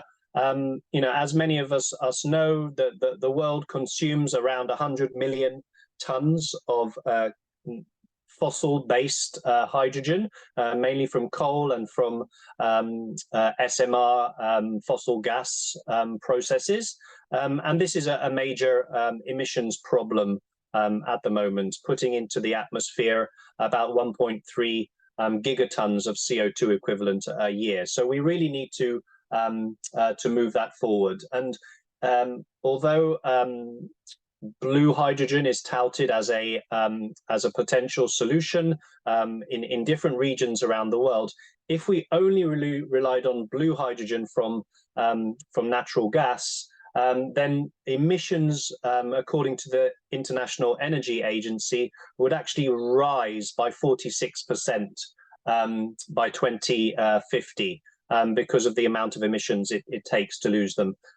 In contrast, if we have a good emissions threshold for the development of green hydrogen trending towards near zero, conservatively we're saying maybe 0.5 kilogram of CO2 equivalent per kilogram of hydrogen, then this would actually reduce the emissions currently associated with hydrogen production today by 85%, which is why, for example, our chair, Malcolm Turnbull, former Prime Minister of Australia, you know, has really put out into the public domain this call for only genuinely clean hydrogen can help solve the climate crisis. This is just a graphical representation of the same figures I was trying to get across. So on the left-hand side, we see the current state of play, 94 million tons of unabated fossil, coal and gas derived hydrogen, giving us sort of 1.3 gigatons of CO2 equivalent in the atmosphere per year. If we stuck with blue hydrogen with CCS and based on an increase of hydrogen production and use going up to potentially 430 million tons by 2050, obviously emissions will rise with that. So, you know, you can sort of see the pathways that will work best. But we will not only use blue hydrogen, of course. We know that India, for example, is really pushing for the green hydrogen sector. So it's going to be a balance between the two. So the IEA net zero trajectory leads to a 46% decrease using a combination of blue and green. But if we only used green, we would really push down emissions related to hydrogen production by 85%. At the moment, the landscape for hydrogen emissions is very wide. Standards range from the best production tax credit that you can get under the United States Inflation Reduction Act of sort of so the $3 tax credit for hydrogen which is produced with just 0.45 CO2 equivalent per kilogram of hydrogen. And this ranges up until 14.5 kilograms of CO2 equivalent, which is the standard currently in place by the China Hydrogen Alliance. And part of the reason that one is so high is because in China, up until today, coal is very much a focus of the hydrogen sector there. So you have the emissions thresholds where standards range wildly. You also have the so-called system boundaries, which are generally inconsistent between different jurisdictions which are putting in place strategies. So you have well to gate, which is sort of from well up until the point of production. You have well to wheel, which is production, transport and use. And then, of course, you have the concept of a full life cycle assessment of greenhouse gas emissions, which would include the embodied emissions of the materials used to create the electrolyzers, the energy which goes into, for example, creating and building a hydropower system. So these are important considerations as well. As Nishanth has mentioned, at the Green Hydrogen Organization, we have an industry standard, which is well to gate, so up until the point of production of 1 kilogram of CO2 equivalent per kilogram of hydrogen, which is half the, for example, in India, it's 2 kilograms, as Nish mentioned, which is half of that intensity. But whatever we do need to move to a point where we achieve verifiable low carbon intensities by 2030. We really need to move towards a place where, you know, hydrogen production is a solution rather than what it is today, currently a emissions problem. And we're seeing some useful sort of normative impact of the green hydrogen standard. So Kenya has, in its draft hydrogen guidelines, it uses the threshold within the green hydrogen standard. And we understand also that India used the green hydrogen standard in developing its own approach under the green hydrogen mission. Again, this point around sustainability beyond emissions remains an important one. But back to the International Standard Organization standard development, we very much welcome these commonly understood methods for calculating emissions. But the ISO is unlikely to establish what we would say a climate-aligned emissions threshold. The ISO believes that this is the preserve of industry initiatives like the Green Hydrogen Organization or the sovereign choice of countries to decide what their emissions threshold should be. However, if we put aside the issue of thresholds, we need to look at the integrity of the emissions calculation process. And at the moment, we see a challenge with the ISO process in relation to blue fossil-derived hydrogen. So you can use, for example, an emissions factor, which doesn't require site-specific or third-party verification. You can use a national average, which generally underplay the impact, for example, on upstream methane.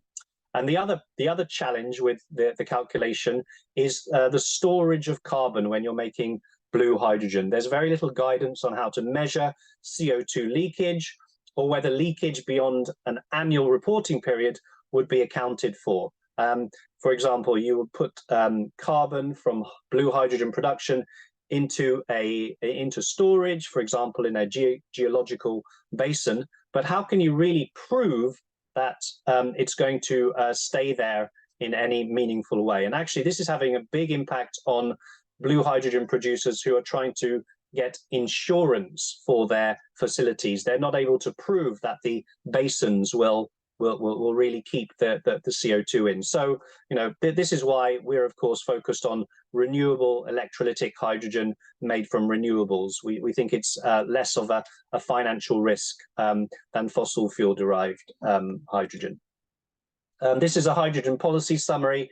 It's already out of date, of course. You can see in India that needs to be updated with the 2 kilogram threshold at the bottom as well. But we do see a growing number of countries who are putting in place some form of legislation or strategy for the hydrogen sector. And the real key now is how do these different pieces of legislation, these strategies, mesh together so that we're able to pick up what we would call a green hydrogen trade. So I'm going to go into a little bit more detail now on what's happening in the European Union. The reason it's useful, I think, to focus on the European Union is because it will be a big demand center for hydrogen. They have a target of 20 million tons by 2030, which is, you know, a very ambitious target. I'm not sure if it will be met, in all honesty. But half of that production is meant for domestic production, and half of that, so 10 million tons, is due for domestic imported green hydrogen. So the legislation, it's two so-called delegated acts under the EU's Renewable Energy Directive, and they were both adopted by the European Commission earlier this year. So one is the methodology for how you produce green hydrogen or renewable liquid and gaseous transport fuels, and the other is the minimum threshold for greenhouse gas emissions saving. So the EU has an approach where it seeks to have a 70% reduction of a fossil fuel comparator. So if you imagine, for example, you know, the grey hydrogen today, let's say it's sort of 12 and a half kilograms of CO2 equivalent per kilogram of hydrogen. The EU is aiming for a 70% reduction across the whole life cycle up to the point of use. So that's why they have a 3.4 kilogram rule. But it's not just emissions that they are looking at. So as you can see, the entry into force of those delegated acts happened in the middle of this year. And now there is regulatory certainty in the EU on what constitutes green renewable hydrogen. There are specific pathways for producing so-called renewable fuels of non-biological origin in the EU. The most simple way of producing green hydrogen, according to the legislation, is simply to connect your electrolyzer to a renewable asset. The only need is for that renewable asset to be no older than 3 years old. So this is the principle of additionality. So not wanting to take away renewable electricity from other important areas. And so the EU has mandated, with a transition period, a need for additional renewable deployment specifically for green hydrogen. You can also connect your electrolyzer to the grid, and it can be considered renewable green hydrogen if it is in a bidding zone. So essentially an area of the energy system where the electrolyzer is operating that is more than 90% or consumption is curtailed. So, for example, if you're using too much renewable electricity that you need, then you're able to use that curtailed production of renewable electricity for green hydrogen production. And so that's really important. The other one, and this is very much related to the nuclear sector, if the emissions intensity in your bidding zone is less than 18 grams of CO2 equivalent per megajoule, then it can also be considered green hydrogen without the need for additional assets being built. And then finally, and this is, this is probably going to be a key way in which it's done, you have a renewable PPA with a contracted asset which is built within 36 months before the electrolyzer.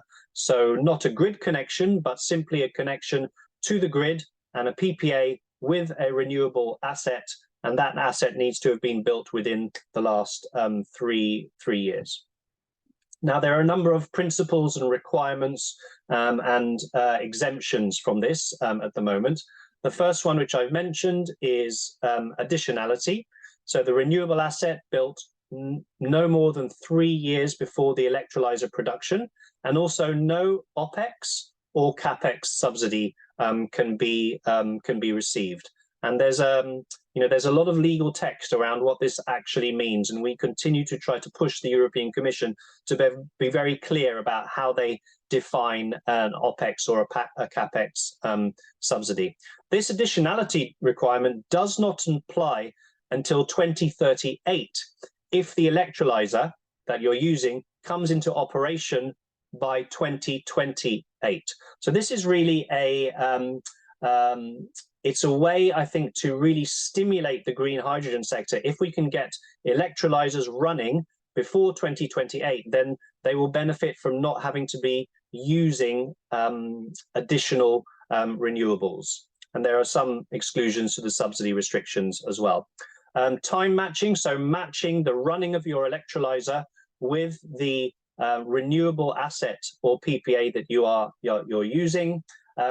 It's currently monthly up until the end of the 2020s, and then it will shift to hourly matching from the 1st of January 2030. So it's important for producers to work out what is their transition, their pathway to go from monthly matching to hourly matching. And finally, this sense of geographical matching. So the same bidding zone or an interconnected bidding zone. I know there's been a lot of discussion in the Asia Pacific region on what constitutes a bidding zone or an interconnected bidding zone. But the good news, in a way, is that the legislation includes something called equivalent concepts for bidding zones. So it doesn't need to be called a bidding zone, it just needs to be materially the same. So there's room for interpretation there when you're producing green hydrogen. So this is a quick overview of the EU's regulatory environment for the production of green renewable hydrogen. I'm now going to explain a little bit about, and obviously I appreciate that this presentation and this forum is really trying to focus in on financing of green hydrogen. I'll present an overview of the European Hydrogen Bank and a number of its proposed activities. And I understand my colleague Sanmit will be able to go into further detail on the global approach for financing later on. But in very simple terms, the European Hydrogen Bank is looking to have domestic market creation and imports to the EU. So there will be an auction under, it's an ongoing auction actually, under the so-called EU Innovation Fund. And that will fund essentially the difference between what producers want and what buyers of green hydrogen are willing to pay. So it will fund that price gap, essentially. It'll be using existing financial resources from InvestEU, from structural funds, and also from the Innovation Fund, which is the lion's share. Then you have the so-called international pillar, which will be relevant to much of the audience today. This will be run by the Directorate General for Energy, and they will try to link it to some existing financing instruments. So concessional loans, blending, guarantees, which the EU already uses, will be used to manage this pillar. And of course, the very interesting point around the creation of this European Hydrogen Bank is we will get to a point where we have some price discoverability of what green hydrogen costs. We have lots of pockets around the world where you can buy sort of small amounts, but we don't have any really solid data on what it costs in reality. So the price discoverability as a result of this auction, I think, is going to be really interesting. And transparency and coordination are central to that. So the Commission, likely, in fact, it's almost certainly will use Germany's H2, so Hydrogen Global Scheme, to implement the international part of the European Hydrogen Bank. That hasn't started yet at the moment. There's a domestic auction. It's currently ongoing, and there is 800 million euros for the first domestic auction, which is taking place right now, which will award a subsidy to hydrogen producers through a fixed premium per kilogram of hydrogen produced for a maximum of 10 years of operation. And then a second European Hydrogen Bank auction will take place in the spring of next year, and that will have a budget of 2.2 billion. So taking the whole budget for the domestic arm of the European Hydrogen Bank to 3 billion euros, which is not insignificant.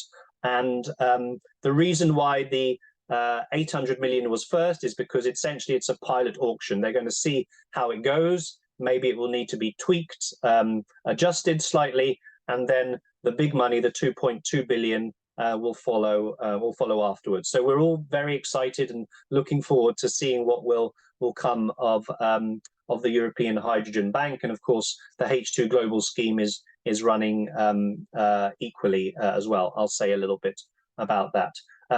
Member states are able to use the H2 Global scheme, so subsidies that member states, not at the EU level, are able to use that, so to increase efficiency. And the international pillar of the European Hydrogen Bank, we don't know exactly when, but it's due to launch next year. So, you know, we will keep you informed, we'll keep the organizers informed so that you know how that will be run, because it's so relevant to you. That being said, through Germany's H2 Global initiative, there is currently a 900 million euro auction for green hydrogen derivative imports, which again set a 10-year contract for producers, and that will come out in the sort of early part of 2024. So this is a snapshot of the financing regime. It's not everything in place in the EU, but it's a snapshot of the central pillars of the European financing regime for green hydrogen.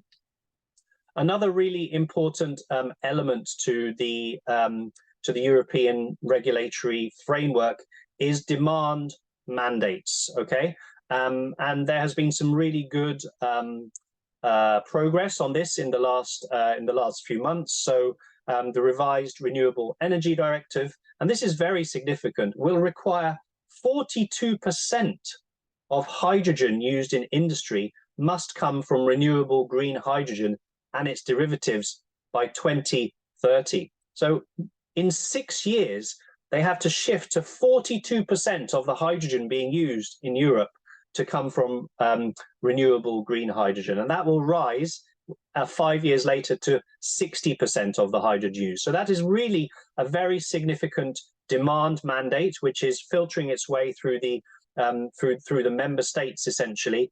And those targets really need to be met. At least 1% of the renewable energy supplied to the transport sector in 2030 needs to come from green hydrogen. And then also some recent agreements on maritime sector and the aviation sector as well. So for the maritime sector, green hydrogen and its derivatives such as ammonia and green methanol will need to be used for 2% of shipping fuels in large vessels by 2034. And for the Refuel EU aviation agreement, 1.2% synthetic hydrogen derived fuel mandate between 2030 and 2031, rising to 2% between 2032 and 2035. And that will be part of a much wider mandate, which will see all flights departing from the EU by 2050 being powered by 70% sustainable aviation fuels. And within the sustainable aviation fuel sector, which I really see as a major demand center for green hydrogen derivatives, this will be 70% by 2050. And I think in terms of sustainability, sustainable aviation fuel, which is made from green hydrogen, probably has the best trajectory in terms of growth, even though it's relatively small at the moment. So you might have seen, for example, the first transatlantic flight a couple of weeks ago flew from London across the Atlantic to the US. This flight ran on sustainable aviation fuel, but that fuel was not derived from green hydrogen. It was largely derived from cooking oil, essentially. So the green hydrogen sector really needs to ramp up its work to become a larger part of the SAF aviation mandates that we see. I wanted to give colleagues a little update on what's happening on the US side of things.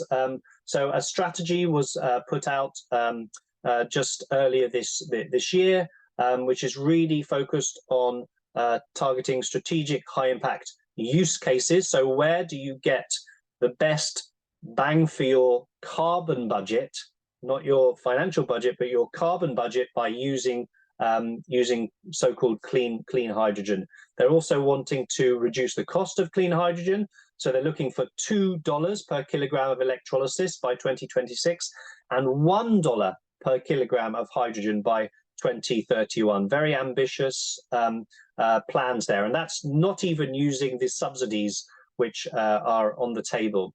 And of course, this sort of focus on regional networks. So in the US, they're deploying so-called regional clean hydrogen hubs, which are ecosystems in different states and sometimes shared between states, which are looking for shared infrastructure in relation to hydrogen, consortiums coming together to bid for funding from the central government as well. And of course, I think a really interesting point around the US strategy is it is focused on emissions. You get the best tax credits for the lowest emissions related to hydrogen production, but it's also really focused on good jobs, workforce development, safety codes. You know, hydrogen needs to be handled in a very safe way, stimulating environment for the private sector, environmental justice. So there are communities which are currently living around fossil fuel assets, which will need to transition off to clean alternatives. How is that transition made, and what are the policies and incentives which are put in place? So again, in terms of legislation, the two main ones to mention are the 2021 bipartisan infrastructure law, which gave 9.5 billion for clean hydrogen hubs. And earlier this year, a number of them have been announced. No money dispersed yet, but they're entering into negotiation with the government. And also a $1 billion demand side initiative to support those hydrogen hubs. So putting money into where this hydrogen will be used, not only subsidizing production, but also putting some money into stimulating the pull factor for hydrogen. And then, of course, the August 22 Inflation Reduction Act, the largest climate bill that we've ever seen, gives a $3 tax credits for hydrogen with so-called well-to-gate emissions of less than 0.45 kilograms of CO2 equivalent per kilogram of hydrogen. But that's also conditional on prevailing wage and apprenticeship requirements. So again, you get the best tax credits if you're paying a reasonable wage to the workers in that facility. So great meshing together of these issues. The challenge in a way in the US is that although the regulations from the Treasury, which is implementing the tax credit, they were due to come out in August of this year, they're still not out. We hear that they will come out maybe later this week or even next week. And those regulations will be very key to understanding whether the US will use a similar approach to the EU on additionality, on time matching, on geographical matching as well, or whether they will have a different approach. So a lot of our eyes are on what is going to come out of the US regulatory environment. It will be preliminary rules, so they won't be final rules. They'll be put out there. Comments will come in, and final rules will presumably come out sometime next year. But it does mean that investment in the US green hydrogen sector is to some extent paused at the moment because the detailed regulations are not yet in place. And so, it's really important that this moves forward in a positive way. I wanted to talk a little bit more about the Green Hydrogen Standard 2.0, which we launched at COP just last week. Nishanth, my colleague, has looked at some of those things, so I won't spend too long on it. But again, we do retain this threshold for emissions. We do have new requirements, and this is very much using the context of Asia and Asia Pacific. We have new requirements on the use of biomass for the renewable electricity production and in the production of green hydrogen and its derivatives. The coverage of the Green Hydrogen Standard is trying to keep up with the derivatives which will likely be used. Now includes a green ammonia protocol, a green methanol protocol, and a so-called synthetic methane protocol, which essentially combines green hydrogen with CO2 to make methane, which can be used in current infrastructure around the world. But it's very important that the sourcing of the CO2 that's used for synthetic methane is controlled and rigorous, and that's included within the standard. The other important element of the Green Hydrogen Standard 2.0 is it deals with hydrogen emissions. Hydrogen itself is not a greenhouse gas, but it is an indirect greenhouse gas. When combined with methane or with CO2, it can increase the strength, if you like, of those gases. So the new standard for us includes mitigation requirements as well as measurement requirements on hydrogen emissions. And as the Green Hydrogen Organization, we would like to see other jurisdictions also take this into account. As I understand it, only the United Kingdom has conditions on hydrogen emissions, but it's an important one to look at. The new version of the standard, as Nishant mentioned, also includes a so-called pre-qualification offer for early stage green hydrogen projects. We're very aware that the green hydrogen sector in the around the world is just getting started. We're not able to assess green hydrogen production in many cases because many projects haven't even got to final investment decisions. So they're not even putting shovels in the ground to build the facilities yet. They're still looking for the financing. So what we've included is this pre-qualification offer where you can essentially get a form of assurance from us, which will show that the green hydrogen project that you're designing meets environmental, social, governance, and emissions related factors, that it's on track to meet regulatory requirements around the world. And then you can use that to go to banks, to go to co-investors, to go to equity partners to say, you know, listen, this is a real thing. We're reducing the risk because we've gone through this, this process. Of course, the environmental, social and governance, development impacts on water, land, transparency and consultation, they're still really at the heart of the green hydrogen standard. And we really want the standard to help companies comply with national and regional schemes. So the EU, the US, of course, the Indian and other schemes as well. We want these to mesh together.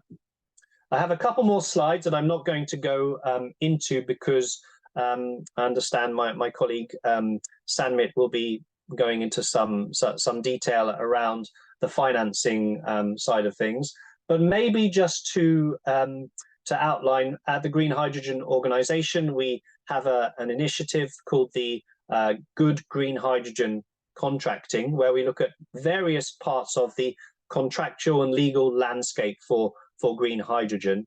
And one of those areas is financing and lowering project risk.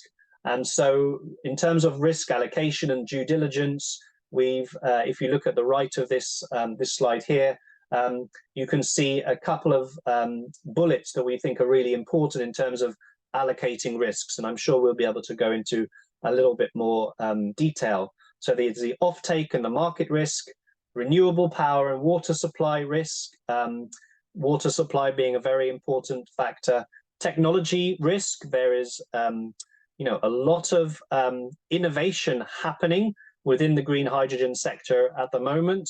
There are PEM electrolyzers, there are alkaline focused electrolyzers, there are SOEC type electrolyzers, and the innovations and the new ideas are happening all the time. So there is some technological risk there where you use one technology and then of course another comes along that gives you a much more efficient use of the electrolyzer. So but that innovation is good, but as the technology tries to keep up with the demand for green hydrogen, we must ensure that the electrolyzers remain, first of all, safe and efficient as well. So technological risk, construction risk, this is not common only to the green hydrogen sector. But what I would say is that a lot more of the global population are going to come across hydrogen in a way that they have never really come across them before. Up until now, hydrogen has really remained behind the factory gate. It's used, of course, but it is not seen to much extent in the transport sector. It's not seen in the long-haul trucking sector. It's barely used in the fertilizer sector, but it progressively will be. And so, we've got to realize that as society comes to terms with more green hydrogen on the market, there will be a need for education and an understanding about it too. Regulatory risks, as usual in any sector, are important, as well as the environmental and social issues too. I think infrastructure is another risk. I think we see a lot of projects around the world which are looking to produce green hydrogen, but how do you make sure that the infrastructure is put in place to match that production of green hydrogen to demand centers, which might not necessarily be in exactly the same place? So are ports being adequately put in place to capture all of this? A prime example, in the region, we were just at COP28, and one of our founding companies, Fortescue, they have actually come up with the first ever green ammonia capable ship. Okay, it's a dual fuel ship, diesel and green ammonia, but it is capable of running completely fossil fuel free. It's capable of running simply on green ammonia. Now, this green ammonia vessel was docked in Singapore with ammonia on board and able to sail around. When the company took the vessel to Dubai to showcase at COP28 last week and the week before, it wasn't possible to actually put the green ammonia on the ship or to use it to run, because the permits and the regulations for the port and the marinas in Dubai are not yet ready to receive green ammonia capable vessels. And so we really need to make sure we've got the infrastructure, the permits and the planning in place to start to enable the use of these vessels. So you see the technology moving forward quickly. We see pilots and demonstrations, but often we don't see the permitting processes keeping up with this. And it's a really important point that needs to be borne in mind. We're not just creating projects, we also need to create the infrastructure that goes with it as well. I won't go much further into this one either, because again, I think fiscal terms and incentives are very much the domain of what other colleagues will talk about. Suffice to say, we do have this guidance online, publicly available. We'll be iterating on it as we go forward as well.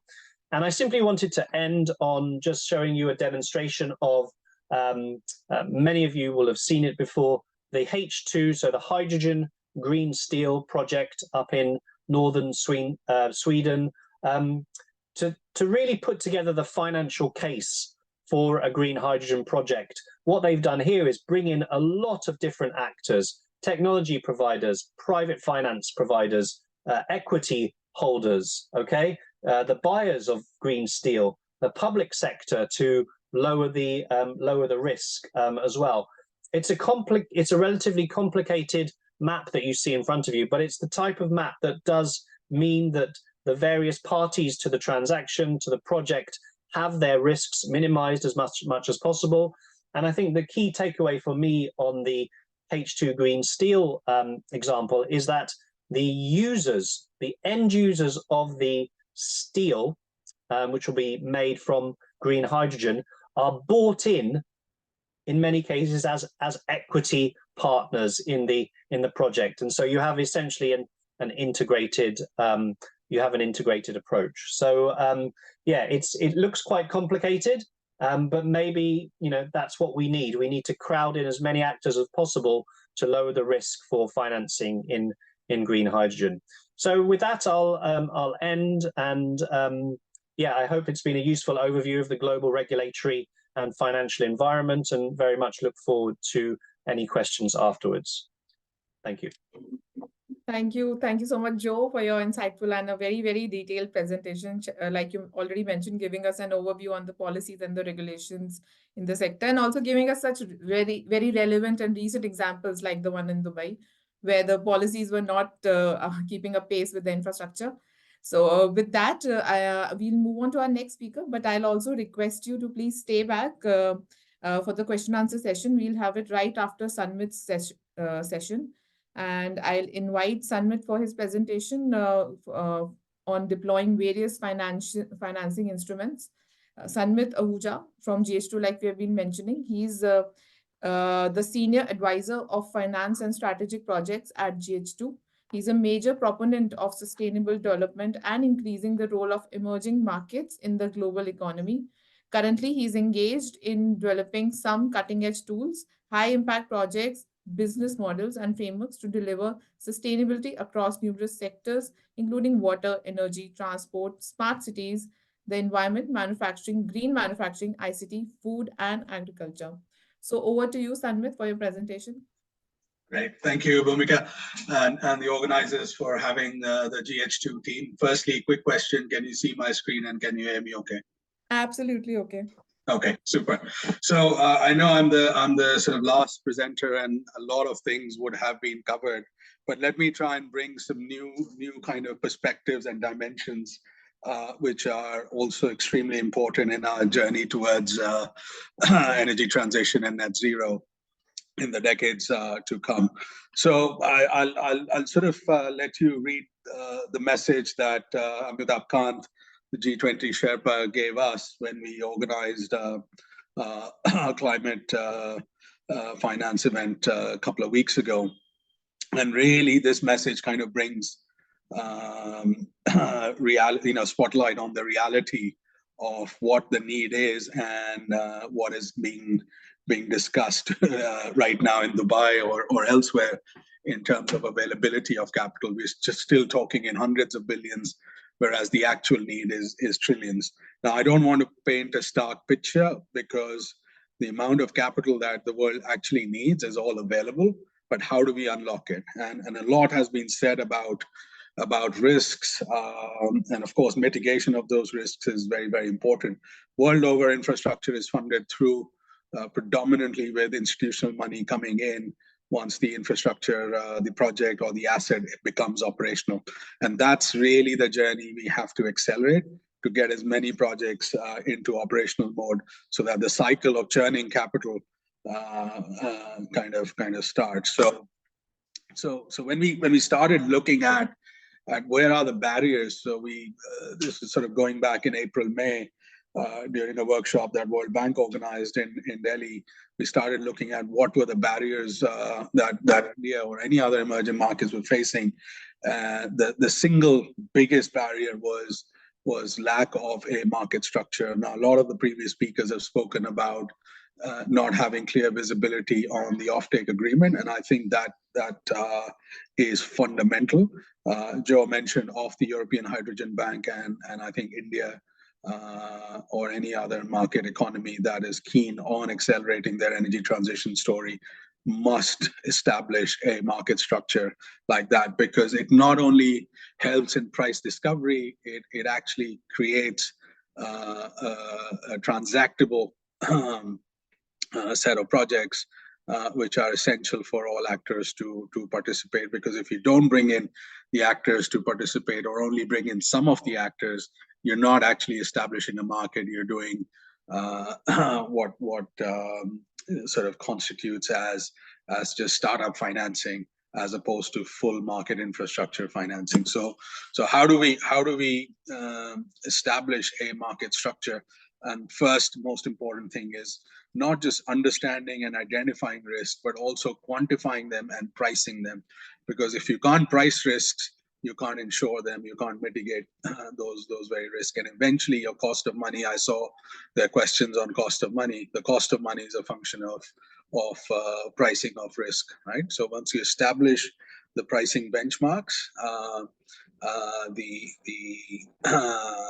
the risk gets quantified in what we call a project rating, of that risk, and that gives a corresponding cost of money marker as well to the financing institution. So that is very, very crucial. I won't get into the risk, but essentially we divide the risk in value chain and systemic risks. So at GH2, what we started doing is establishing what we call a national risk register. Not only will we identify risks in each sort of from a country construct, but also the underlying subsectors, what are the risks in the green ammonia, the ammonia sector today, what are the risks in steel, what are the risks in refinery, in fertilizer sectors, which are hard to abate. And as we start to establish those risk registers, we start to give a pricing signal to the market. So that's one significant sort of value addition that we're bringing to the table. And I'll skip through these slides. The organizers, I'm sure, will share these with you, so you can, in your own time, look at what those risks are.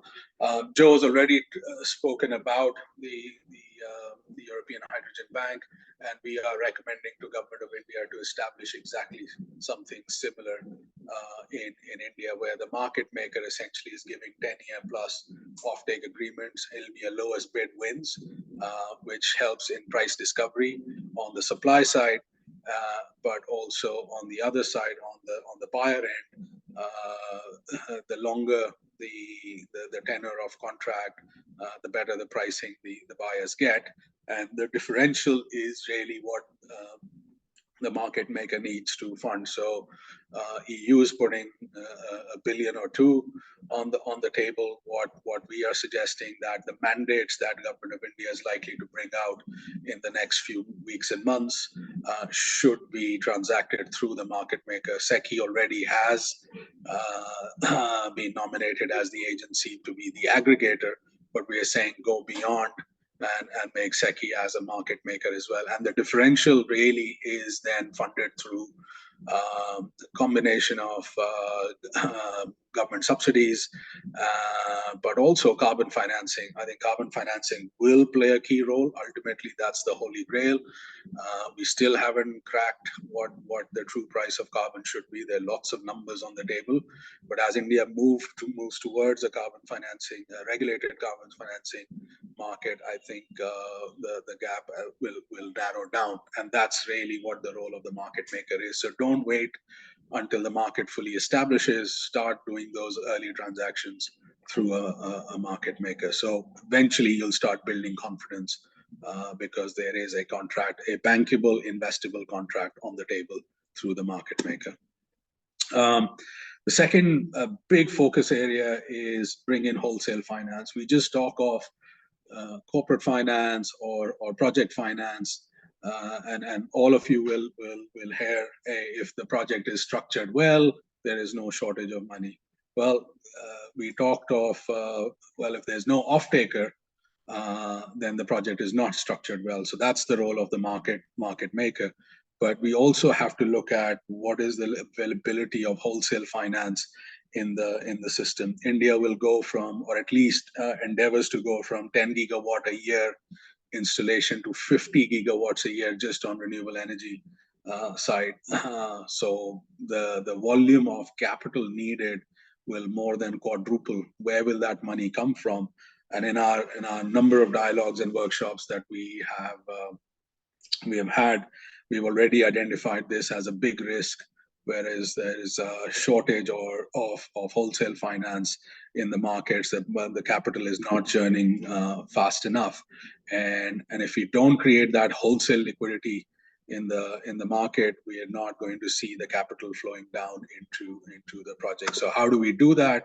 Which is establish a very robust financing continuum. So look at different stages of the project. And if the stage one investor, which is essentially project development, moving on to project construction, and then finally stable operations, all three stages have to be interconnected. When I say stages, not the project itself, but the financing continuum has to be integrated. And those who are putting capital in construction finance need to be able to unlock the money once the asset is operational. so that they can redeploy the capital to build more projects. And if we get this churn moving faster, there's more project financing that will become available. So that is very, very important. InvITs are the new structures that many of you will know of. Those of you who don't, just look it up. Infrastructure Investment Trust essentially is a mechanism for institutional finance, or those who are seeking sort of fixed returns, fixed income type returns, will utilize the InvIT structure.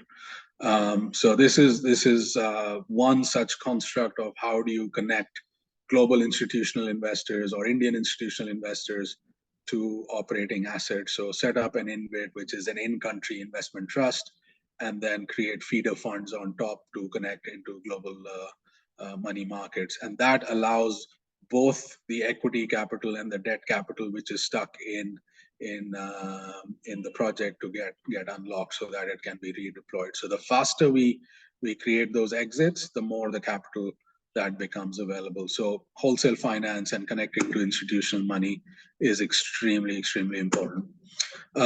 We talk of concessional finance because if we don't get the concessional money, then the ability for the developers to create a project which delivers at least baseline returns, which are akin or standard across the infrastructure asset class, those returns will not be forthcoming. So we can't just borrow at normal corporate rates. We have to bring in concessional finance, and in doing so, we need to create the right scaffolding and the right structure of how blended finance can actually work. And to do so, we have created a very, very deep library of financial structures and instruments. Again, you don't have to sort of go through each one of these. We will be putting the detailed description on each one of these online in the coming weeks and months, but more than 35 structures and instruments that have been identified to stitch together a blended finance strategy.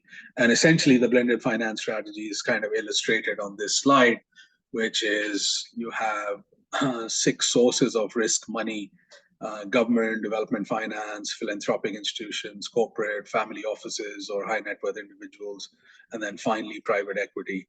And we kind of divide them in 2 camps. So camp 1, which is the first 3, are essentially seeking more developmental returns rather than financial returns. And camp 2 is seeking more financial returns. So these are diametrically opposite when they're looking at coming into the project. So they should not be, in our opinion, they should not be just funding the projects at the same terms. Ideally, Camp A should take the risk out of the system through guarantees, structures, or insurance products, or providing blended finance, so that Camp B, which is a large pool of capital, private capital, can be crowded in. So that's really how we are looking at making blended finance work. And our target is to bring money in rupee terms at 6.7%, 6.8%. So the sensitivity analysis that we've been doing, that if money was available at 6.78%,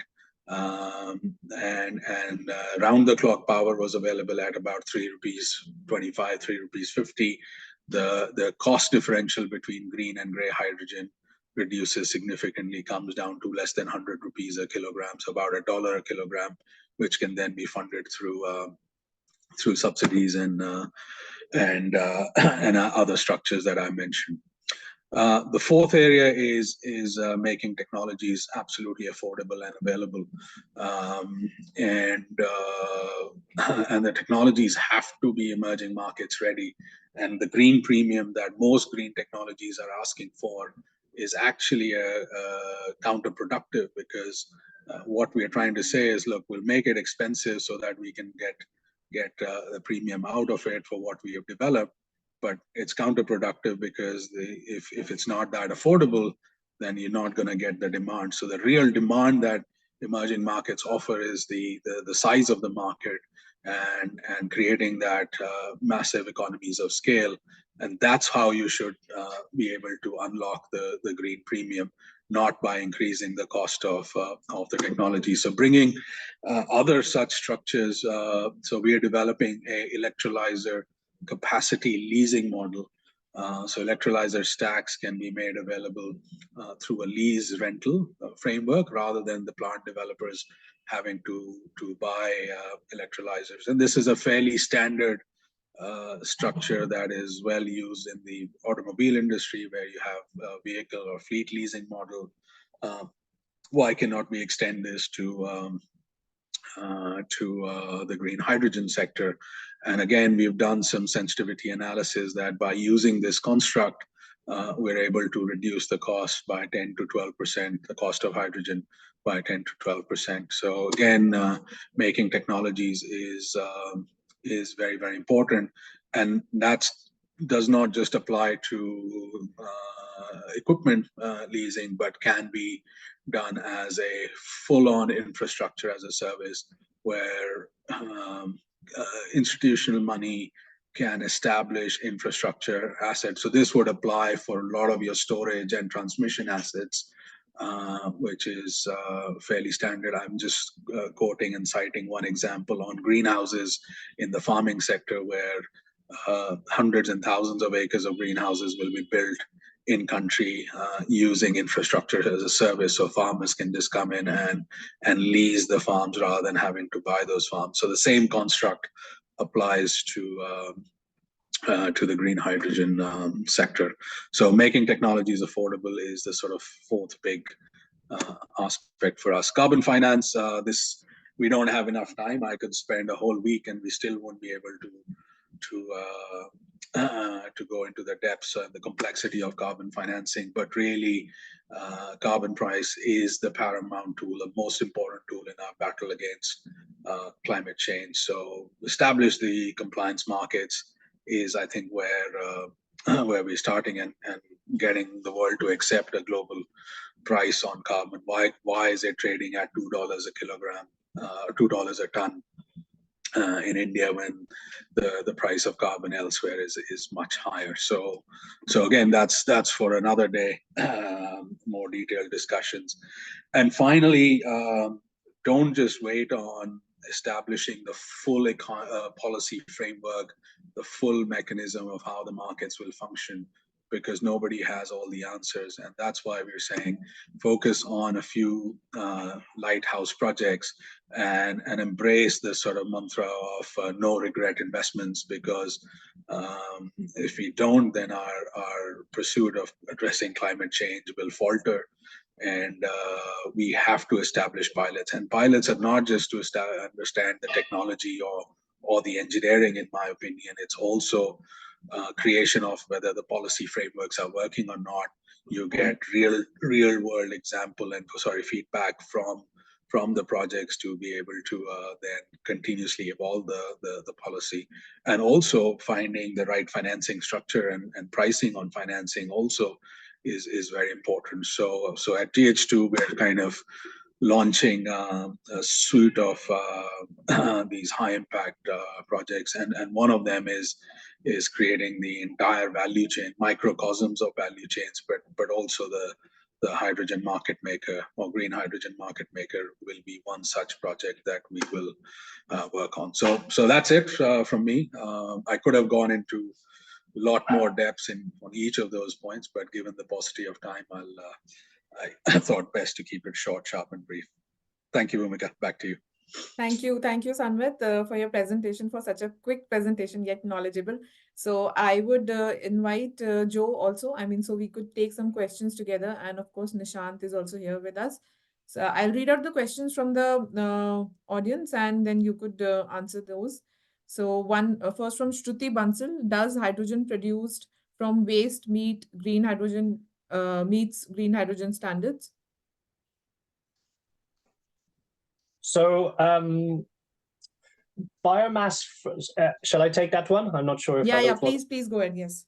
Okay, so for the green hydrogen standard, the use of biomass is mainly related to the production of electricity, which is then run through an electrolyzer to produce green hydrogen.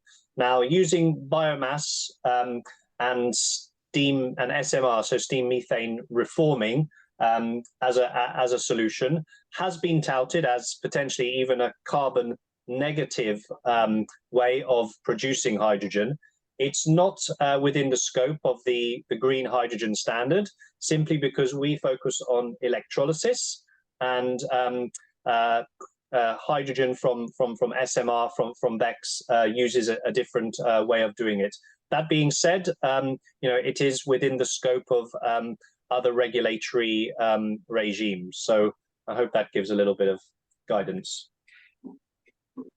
Okay, thank you, Joe. So another question from Vishwanath Ataluri. I'm told that 900 M euro German fund is under some issue because the 47 billion fund, which has, I think you can read the question, 3.7 billion euro for hydrogen allocated to emission control is struck down by German court. Is it true?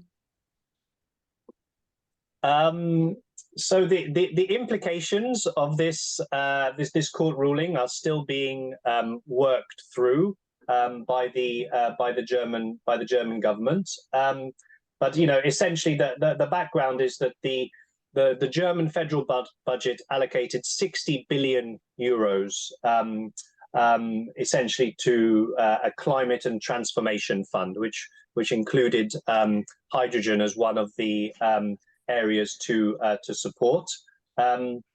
Whether that relates to the specific H2 Global 900 million is still being worked through. The most recent thing we heard from the government is that they are working intensively on solutions. So I'm not sure if there's anyone in the audience from the German administration here who can tell us, but currently it's in a bit of a holding pattern before we understand exactly what the implications of that court decision will be. Okay, thank you. So Ruchita Shah is asking, what is your take on Green Hydrogen Valley projects in Kerala and Gujarat? Sanvit, would you like to take that up? I think all projects are welcome. As I mentioned, these lighthouse projects not only establish confidence in the market, they get the markets moving. Of course, as I say, devil, or I would say God, lies in the detail. Ruchita, I mean, Kerala is just about announcing its Hydrogen Valley projects now. Gujarat is doing. We were in Gujarat a few weeks ago. But the ultimate answer really is, where is the market? Where's the demand, right?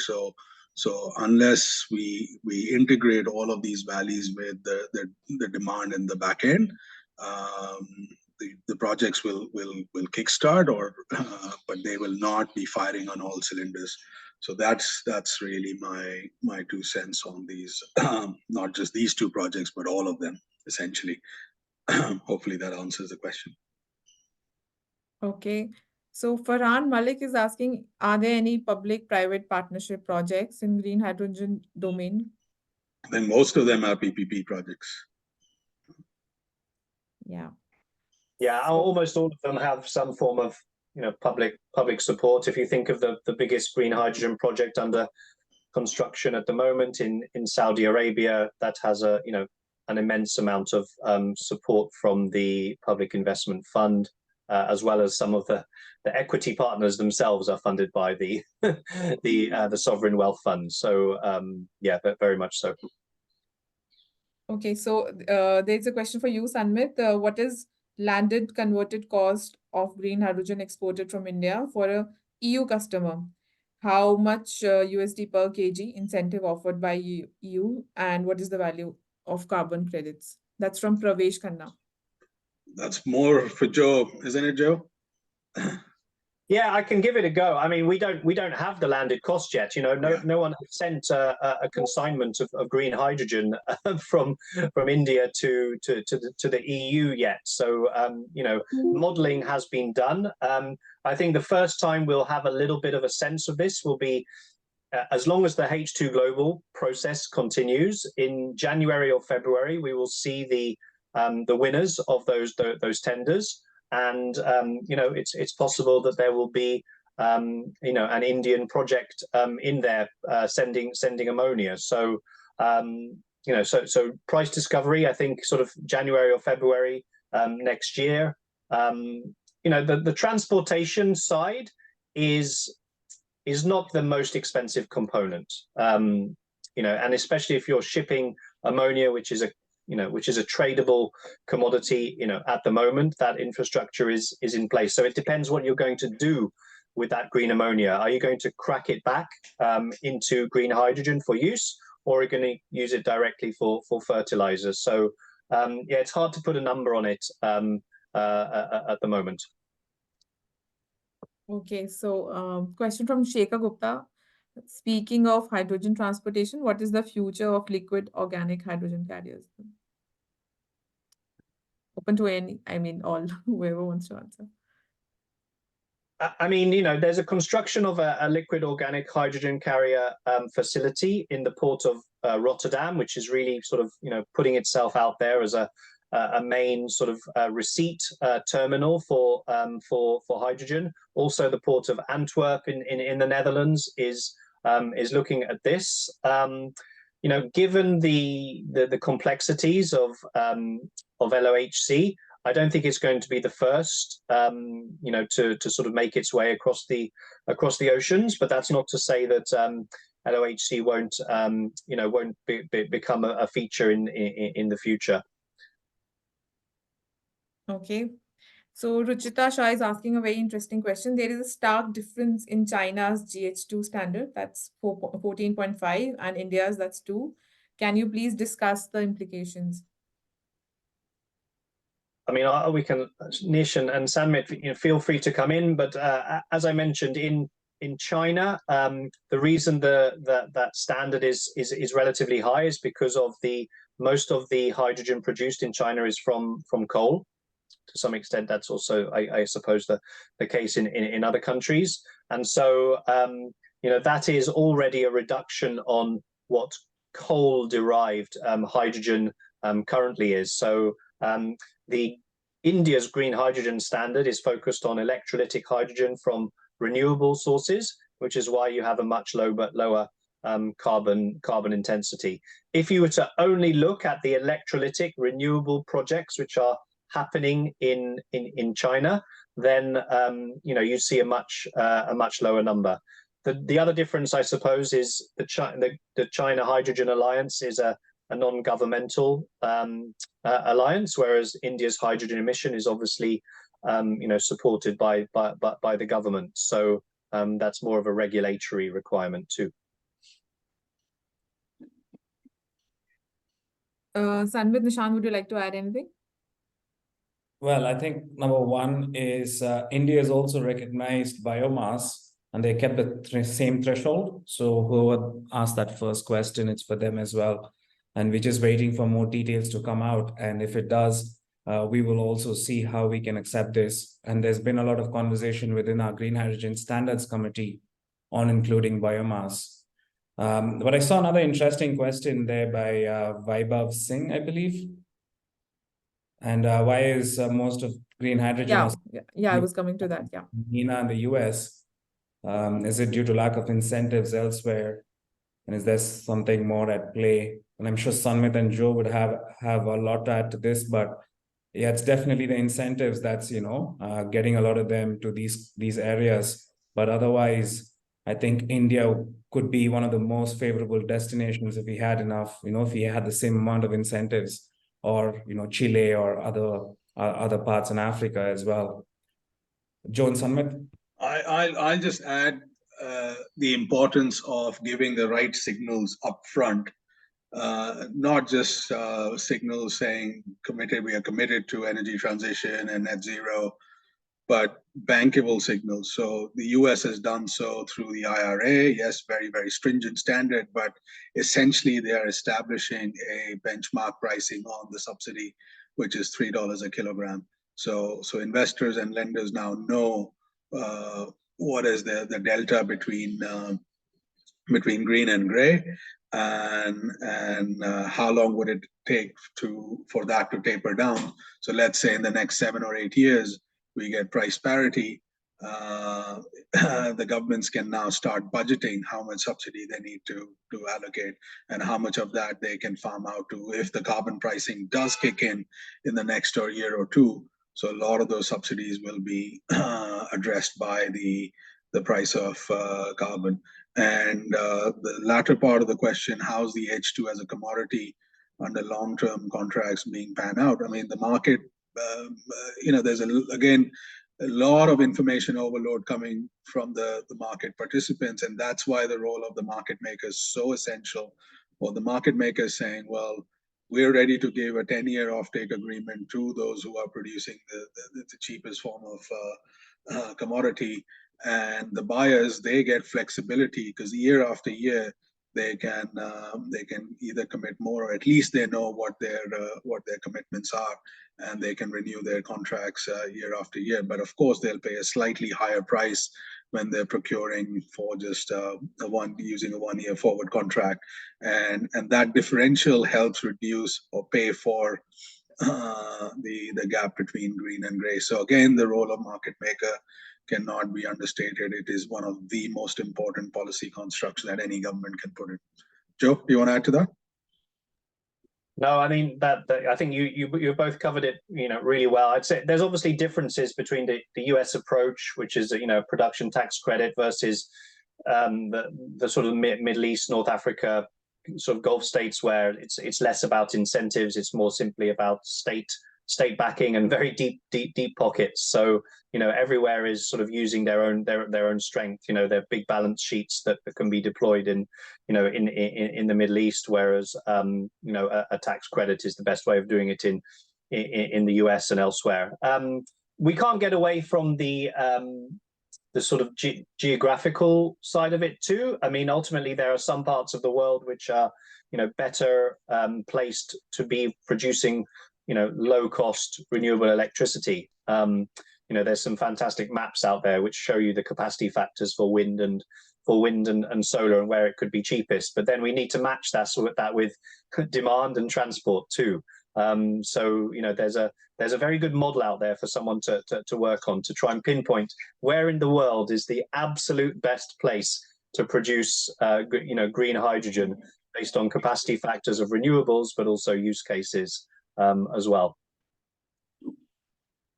Okay, thank you. So we have another question from Apar Newpane.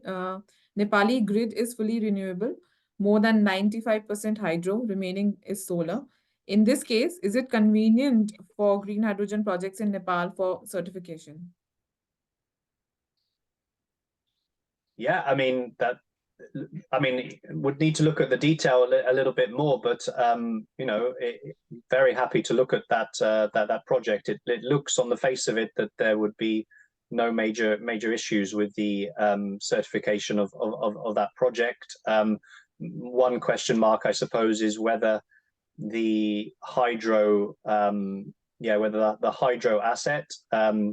I need to understand what the hydro asset sort of looks like, because there can be instances of quite a lot of methane leakage from the surface of hydro assets, but that's more in sort of subtropical areas. So yeah, but very, very happy to look at the project if they want to send more information. Okay, so we'll have a couple of questions more before we close. One from Shekhar Gupta. India has huge reserves of coal. Should India be looking at coal gasification as a possible cleaner way of utilizing indigenous energy resource? Well, I think India's energy demand is rising, and we can definitely not, meet it with renewable energy. And I don't think we should use coal gasification for green hydrogen or hydrogen. But only my personal view, we'll have enough energy demand for us to continue using coal in our thermal plants. I'll just add to that. The challenge will always be on the classification. No one's going to accept classification of coal gasification as any form of green, because carbon capture is still to be proven, and not just as a technology, but also on its cost efficiency.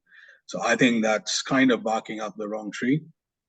One should put the energies on on how can we make round-the-clock power available, right? So using storage, all forms of storage, that's where we should put our energies on. Yes, that's why we call it energy transition. How are we transiting away from coal to renewable forms of energy? Again, those are my thoughts. Okay, so we Answer just that take the, yeah, so you want to add anything? No, I leave it to my colleagues on that one. Yeah. Okay, so we'll have the last question from Vishwanath Ataluri. EU model of 1 year sale contract, that is the yearly bidding and placing order on the highest bidder. Will it be attractive to buyers? Planning each year and the uncertainty of availability of the quantity and price is a challenge. I mean, we will see. It's a so there's a it's a 10 for the producers of green hydrogen. They will have a 10-year offtake agreement that they sign with the government entity. So that's a 10-year offtake for the producers. And then, as you say, for the buyers of that hydrogen, the difference will be paid through this government entity. And a year looks like the amount of time. I would say I have heard this concern in a few places that 1 year is sort of too short in terms of sort of procurement processes for those that are essentially off takers. But again, in the next 2 months, we will have the data on this. Have people come forward to get those off takes. So yeah, it's a little bit of a wait and see. But also, Joe, just to add on that, I mean, the whole purpose of the hydrogen bank or a market maker is really to assume those three risks, which are tenure risks, volume risk, and pricing risk, right? That's the function of the market maker. So the buyers who are out there are not right now saying, well, I don't know where the pricing is coming at. Somebody is quoting $6 a kilo, someone saying $3 a kilo. So the market maker then brings them to the table to start transacting, and then we'll know where the market is on both sides. But at least from a bankability of the production projects, the role of market maker in giving 10-year forward contracts is quite pivotal and important.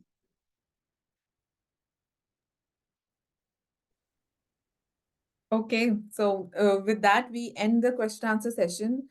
And thank you so much, GH2 team, for elaborating and with such detailed presentations and giving us all the aspects of global perspective, standards, policies, and regulation, all the effort you have made, and for such engaging delivery and valuable contributions and also answering so many questions for our audience. This has really, really added to the success and to the success of this session as well. So with that, thank you so much, and we look forward to more such collaborations. We have now reached to the end of the masterclass series on green hydrogen, and this has been a very, very, like I already mentioned, very educative and informative experience for all of us.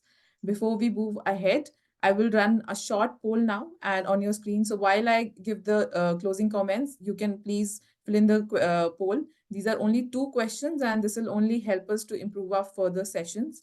So I'll just start the poll.